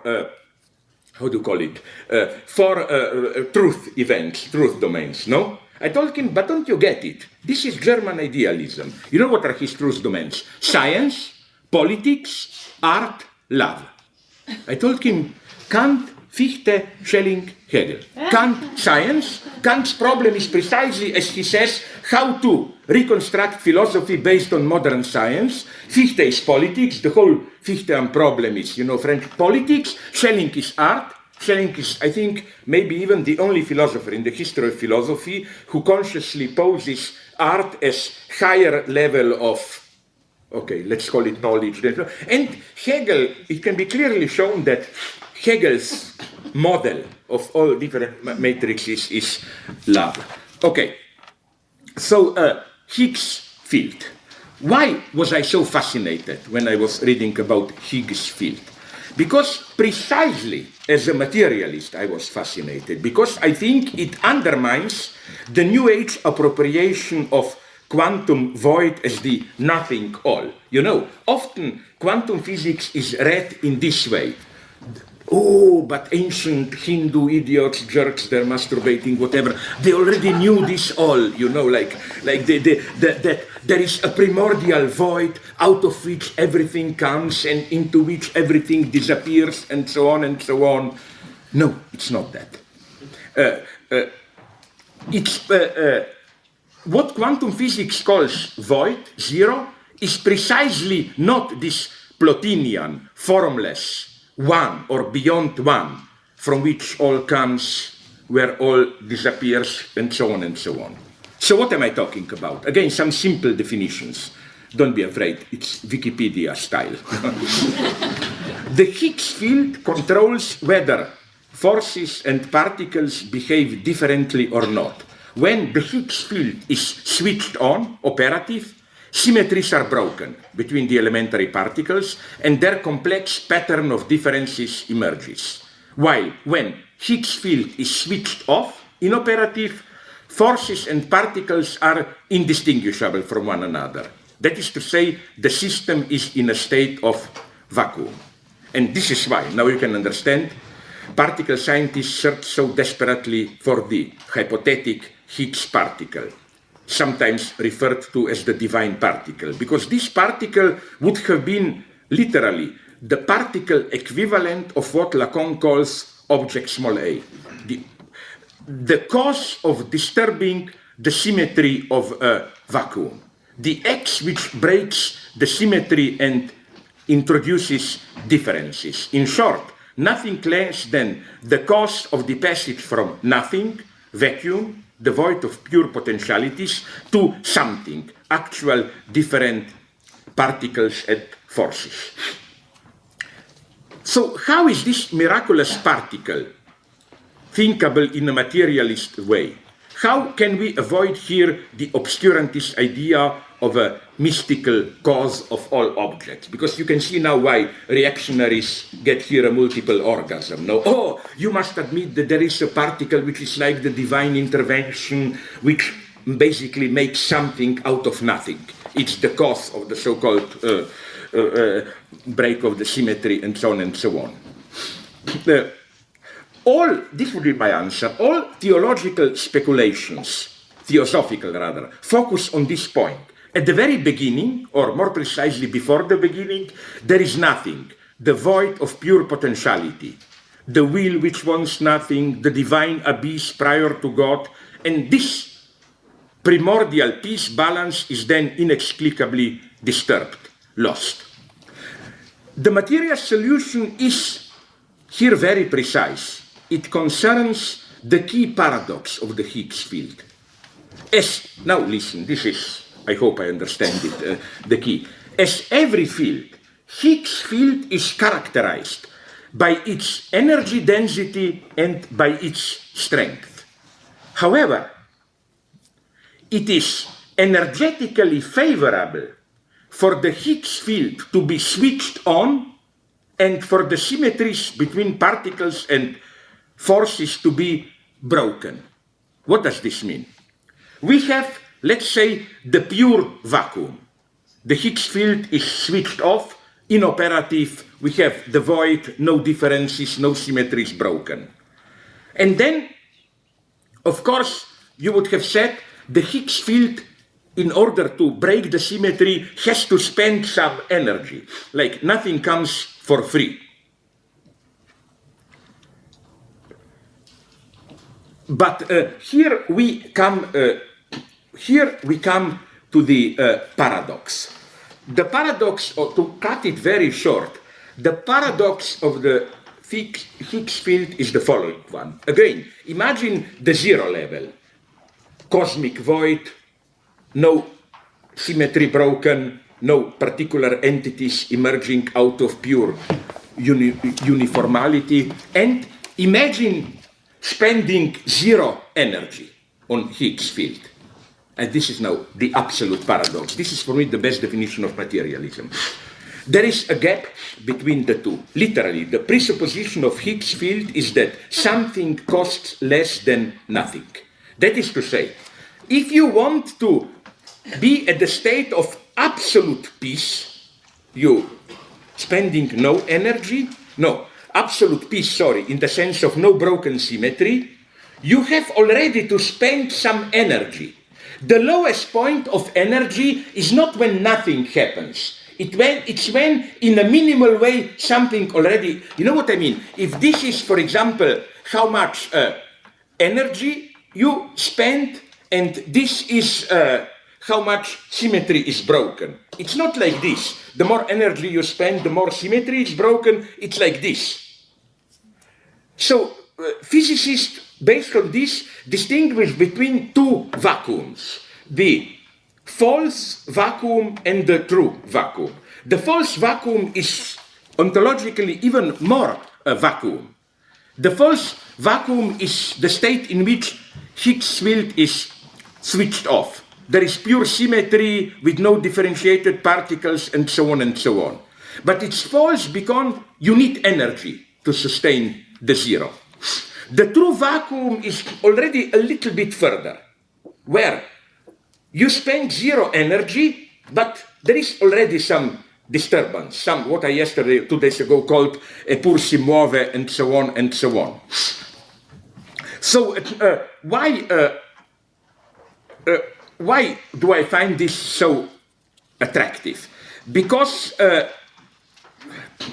the paradox, ontological paradox again, is that I think that if you take this seriously, it undermines this very idea of some primordial abyss and so on, where things are at a zero level, and then you get into all theological problematic by what divine contingency something emerged out of nothing. No, if you read it in this way, something can be cheaper than nothing. The zero level of universe is not peace, primordial abyss, and so on. That peace already costs something. And I claim that this gap, this minimal gap, where a certain movement, circulation, is cheaper than nothing. This would be the minimum ontological difference, I claim, of the Freudian drive. And I think the minimum idea of idealism is precisely that you can put two vacuums together, you know, in any form, like primordial wisdom and so on. No, I think you always have a gap between the two vacuums. Or to put it in libidinal terms, Lacan's point would have been here that drive is less than zero. It's not that you have zero in the sense of total nirvana. No, total nirvana, to attain, this would be the ultimate Lacanian anti-Buddhist argument. Total nirvana is not really total nirvana, it already costs something energetically, an effort and so on. Okay, I will develop this in my next book, the breathtaking consequences of this. For example, the result you get here is that why is there, you know, this big shitty philosophical problem? Why is there something instead of nothing? That it's a false problem. I mean, the true mystery is why is there nothing instead of something, you know? Because, the problem is how to arrive at nothing. What exists is not more than nothing. What exists is less than nothing. Not even, you know, to get... This is where, again, I cannot but conclude with a Jewish joke, which I think is totally correct one. But it's a well-known one, maybe I even repeated it here already. It's a classical one, often quoted by Derrida. I'm sorry if you know it. You know, synagogue, Jews gathering there to pray, blah, blah, whatever they're doing, horrible things there. And first, a rich rabbi says, oh, dear God, I'm nobody, I'm not worthy of you, I'm a nothing, and so on. You know the story. No? Then a rich merchant comes, Jewish, and says, oh God, I'm also nobody, I'm nothing, unworthy of you, blah, blah, blah. Then a poor Jew raises his head and says, a poor Jew says, oh dear God, I'm also nothing, and so on. And then, one rich guy kicks the other. But who is he? Nobody. How does he dare to say that he is nothing? Only us. This is a correct lesson, deeply. No, but I'm not kidding here. In Kabbalah, you also find this idea deeply along these levels that, the beginning of creation is not something that God first had to create nothing. To withdraw. And so again, I'm not playing that cheap game of, the ancient, those Hindus who, so I was told, can do horrible things, like can ejaculate inside, can move their penis so that they suck things and so on in, that they already knew everything and so on. No, I'm talking just about this very elementary, deeply materialist moment that there is a gap, a tension between two vacuums. There is a minimum of ontological movement which is even previous to void. Void is not first. I think, although this may appear materialist, but this idea of a primordial void out of which things emerge and not and so on, and who knew this in its own way? He really should be reread. Democritus, we don't have time to go into it, but check it up, even if you do it like me on Wikipedia or whatever. You know that wonderful notion of that Democritus term for atoms is den, which is a total neologism, no? Because it doesn't exist. It's med n, that's the original term. Hen, n is hen, all, no? But Democritus consciously puts the wrong cut. Okay, the only correct translation of this is basically less than zero. It's not one. I mean, good history of philosophy will teach you how Aristotle and all the Diogenes Laertius who write about Democritus already ontologize him. Their atoms become small ones which circulate in nothingness. Again, with Democritus, it's much more paradoxical. What do I mean by this? Nonetheless, I would like to give you a simple example. My God, what shitty movies I see because of my son. Did you see the new version of Karate Kid? With this? Sorry? Stop blaming your son. You would have watched the movie. No, I blame you. You're probably the type who goes to these shitty arty movies and I hate arty movies. You know how I make arty movies? You have a good hardcore movie, people screw each other. Then you are an artist and just add between each sex scene 10 minutes people just staring at each other, no? And then how deep it comes. Okay, sorry. There is nonetheless a nice cheap Hollywood wisdom, but nonetheless, in the film when the young American boy, trained by this Chinese kung fu teacher, who told him that he must learn to be inactive to win the battle, he asks the American boy, the teacher, how can I win my fight if I only stand still? And the teacher replies, being still is not the same as doing nothing. I mean, here again, we have this idea. And I think we should not read this idea in the usual obscurantist way of the cliché about a wise ruler who knows how to play one against the other, his subordinates, so that they destroy each other, he does nothing, but everything is at peace. No, I think that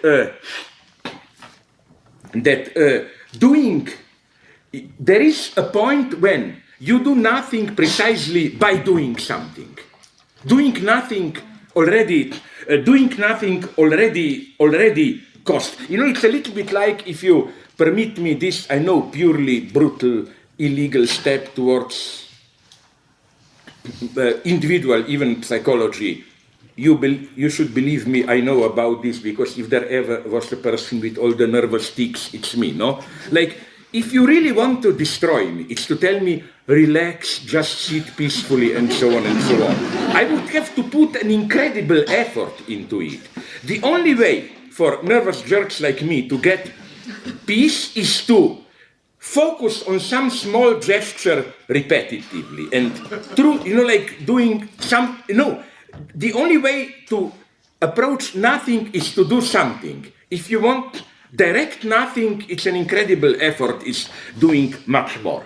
So again, this would be somehow in very simple terms, it should be much more elaborated, but this would be my result that, again, to resume, quantum physics, as you know, still is an enigma. And I tend to agree with those who, ontologically, I mean, those who claim that all the versions that we get to resolve the enigma are precisely so many semblances trying to resolve the deadlock. You know, we have, for example, this David Bohm solution, which is he tries to save the classical image of presupposing some kind of retroactive causality and so on and so on.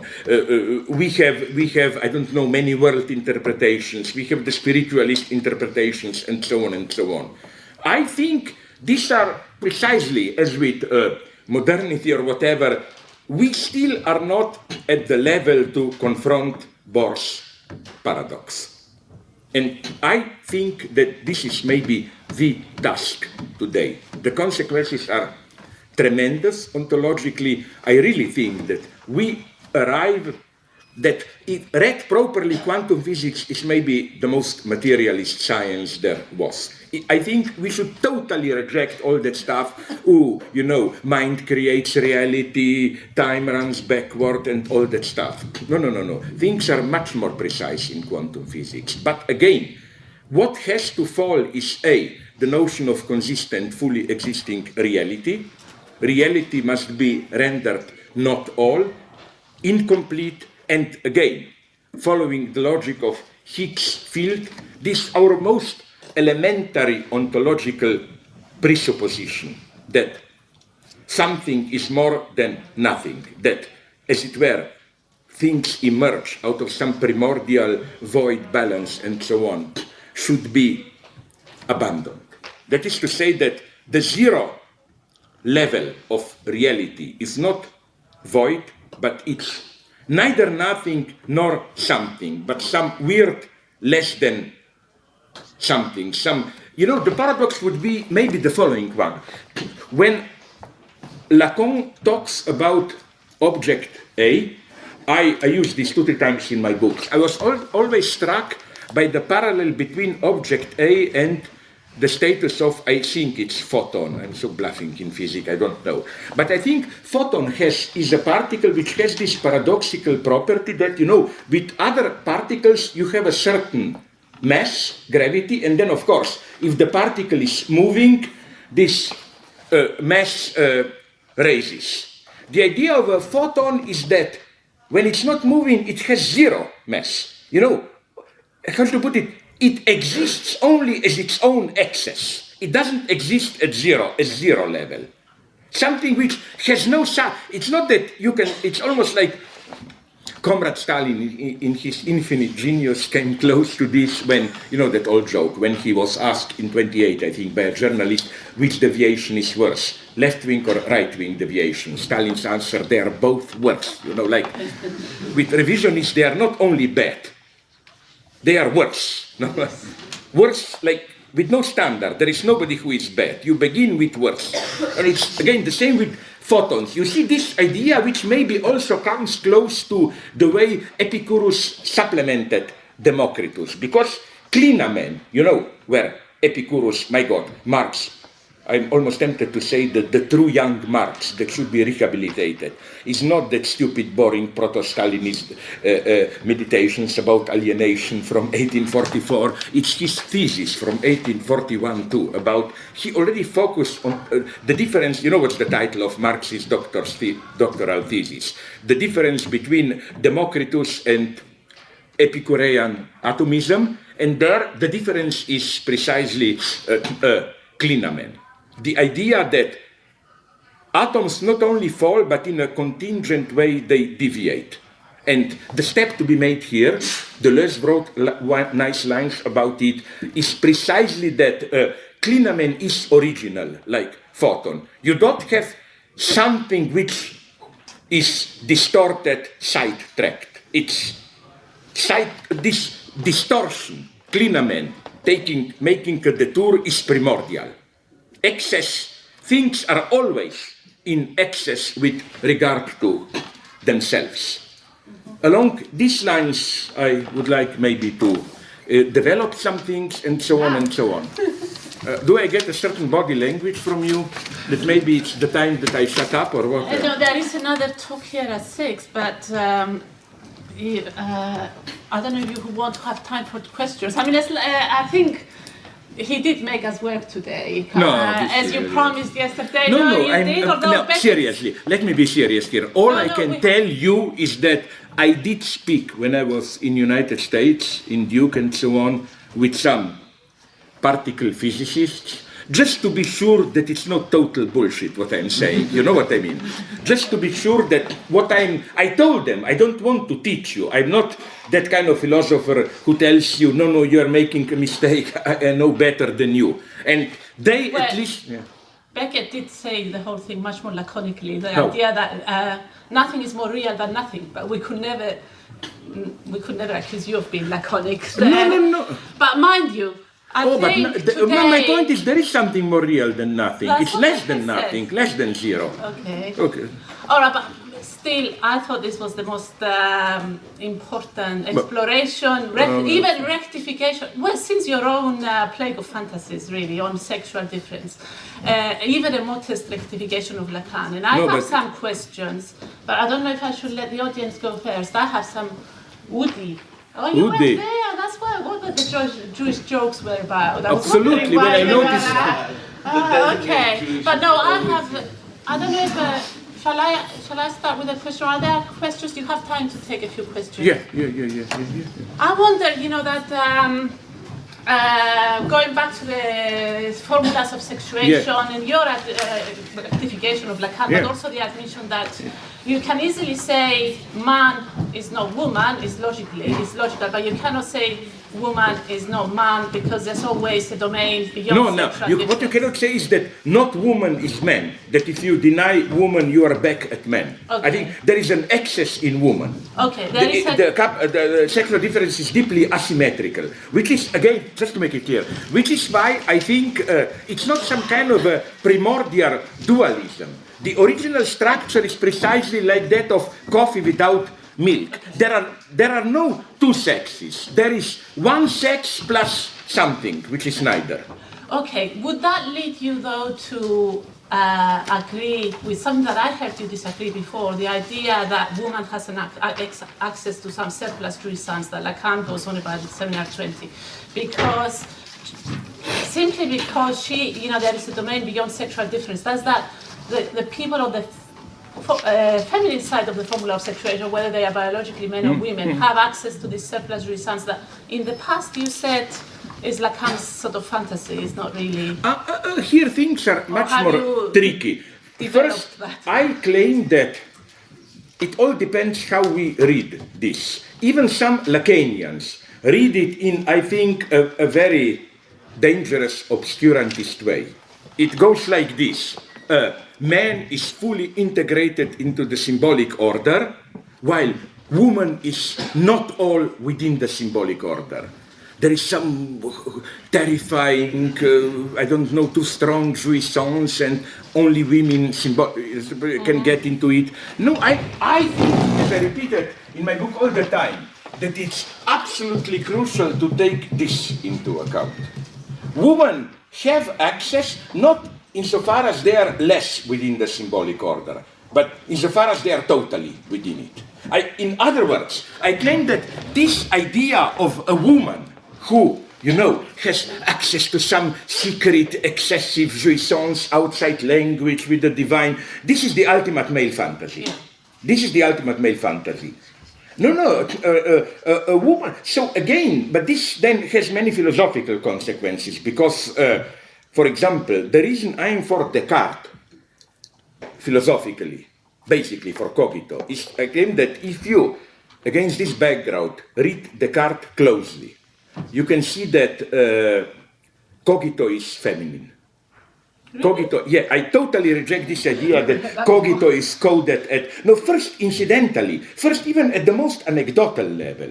Did you know that, my God, that Descartes is the first breakthrough of philosophy, There is a Because he problem of took into hypatia. account- Yeah, I mean, he was immensely popular, whatever this means, among women. Not only Queen Christina of Sweden, but all others and so on. They felt in it an immense emancipatory potential. Okay, you. No, because you did mention this yesterday, actually. You said because Descartes took into account that women are more suggestible or more hysterical. No. More This easily to be is the seduced. bad Descartes then, when he sexualizes it into cogito is pure thinking, but women are more, and so on and so on. Suggestible. No, but you know what's my tendency here? When you should always remember that Descartes' cogito is at its core purely non-substantial point of excess of madness and so on and so on. No, that Descartes' passage is. I agree with readers who claim that the passage in Descartes from cogito to res cogitans, a thinking thing, is illegitimate. Descartes makes it automatically. No, but I think that their sexual difference is already described, that pure subjectivity is feminine. A male position is always already a substantialized. You know what I did in some of my books, this you may consider crazy. I even Only that. claim that what is usually taken as the ultimate anti-feminist argument, namely this Freudian link of femininity and masquerade. This is, I think, a correct insight. We should just really read it the way it is. What does it mean, femininity as masquerade? It means all features you have are already secondary as a mask and so on, and the pure, this is precisely where women are much more, we men are stupid, we think we are substantially this and so, only women can be pure subjects, which is why, I don't know if I repeat this here, in a weird French debate, I, in a very strange way, defend that, but this is already now, I think, in this shitty book of mine, whatever, defend that this problem in France of, how do you call it, burqa, whatever, no? I claim that what shocked me, again, is not, this is another problem. Are Islam women forced to do it or not? What shocked me is how French women, I even participated there in debate, I saw French Republican, Christian, whatever, they felt threatened by it. Like, a woman told me, a woman to be precise, Françoise Lévy, a journalist for Le Point, you know, the right-wing journal a weekly where Jacqueline Miller regularly publishes, no? She told me, I feel threatened when I see a face covered with burqa, as if I am cut off, you know, like somebody doesn't want to open herself to me or whatever. I feel like our public space is threatened and so on and so on. And I think in the first pages of my Living in the End Times book, I proposed the opposite reasoning, that the horror of burqa is the opposite one. Maybe you remember, I mentioned, I think I even did it here, that well-known Alphonse Allais, I think, the French satiricist, version of Salome's dance, you know. Salome dances 7 ways, then she is naked. Then the king shouts, go on, and she puts on her nose, her skin, and so on, like getting really naked. And I claim that phenomenologically, what makes woman with a burqa so horrible is not that it's covered, but our true phenomenological relationship to it. It is as if, you know, now I'm going to my softly anti-feminist waters. I remember reading seeing a nice male chauvinist caricature of a woman who comes home after a party and, you know, does this evening unmasking, you know, takes on the lipstick and so on, takes off, wipes it, but then it goes on. She takes off her ears, her eyes, and so on, and then she goes to sleep just as an empty ball or whatever, no? But I claim that something like this almost happens in burqa when you have it. We are confronting there precisely the pure subject. It's just an empty gaze, you know, because you don't just, if it were be just a covered black ball, it's nothing. The true horror is that it has a cut for the eye. That's pure subject. I claim absolutely the opposite. The reason because, you know, this is the lesson of psychoanalysis. The anti-Levinasian lesson. You know who is Levinas, no?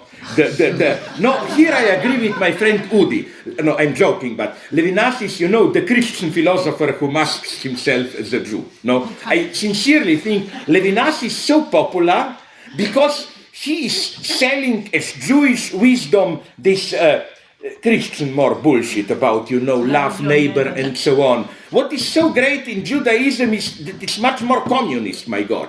The way I understand Judaism, okay, I don't understand it, but the way I do is that it's exactly the primacy of the collective. When Levinas says, first is the face of the other, and then are others, only then. No. This is not Judaism. This is not Judaism, no? Again, so I think that precisely we should here stick to the radical lesson of psychoanalysis against Levinas. Face is not the authentic other. Face is originally, primordially lying. Which is why, again, as I always repeat, in psychoanalysis, it's crucial that it's not face-to-face. Psychoanalytic treatment is not intersubjectivity. It's not, I'm here with an analyst and we both sincerely talk, whatever. No, you are alone, the analyst is behind, doing, masturbating, playing cards, whatever. No? It's crucial, this radical asymmetry. You are not two in psychoanalytic session. You are one plus more than one, less than zero, the object, and so on. And this, we don't have time to go into it, but this is the greatness of Hegel. He knew it. This would have been my ultimate argument against this bourgeois liberal, let's call them anerkennung, recognition Hegelians. No, if you really read Hegel's, that famous passage, struggle to death between the future master and servant, blah, blah, you will see what's Hegel's problem there. That the other that you encounter, that self-consciousness encounters, it's not this kind of I recognize myself in you, we are equal. It's kind of a monstrous, traumatic otherness. I mean, I am here, and I see objects. I am, of course, the center of my world, point of absolute subjectivity. And then there is another stupid object who claims, but I am also like you, universal, and so on. It's absolutely incompatible, this. The other is primordially not the other in whom I can recognize myself, but is this ontological paradox of another absolute, as it were. No? So again, here I think that Lacan was totally right, even in a Hegelian way, that intersubjectivity is not the ultimate, horizon. No? Okay, I talked too much. Okay.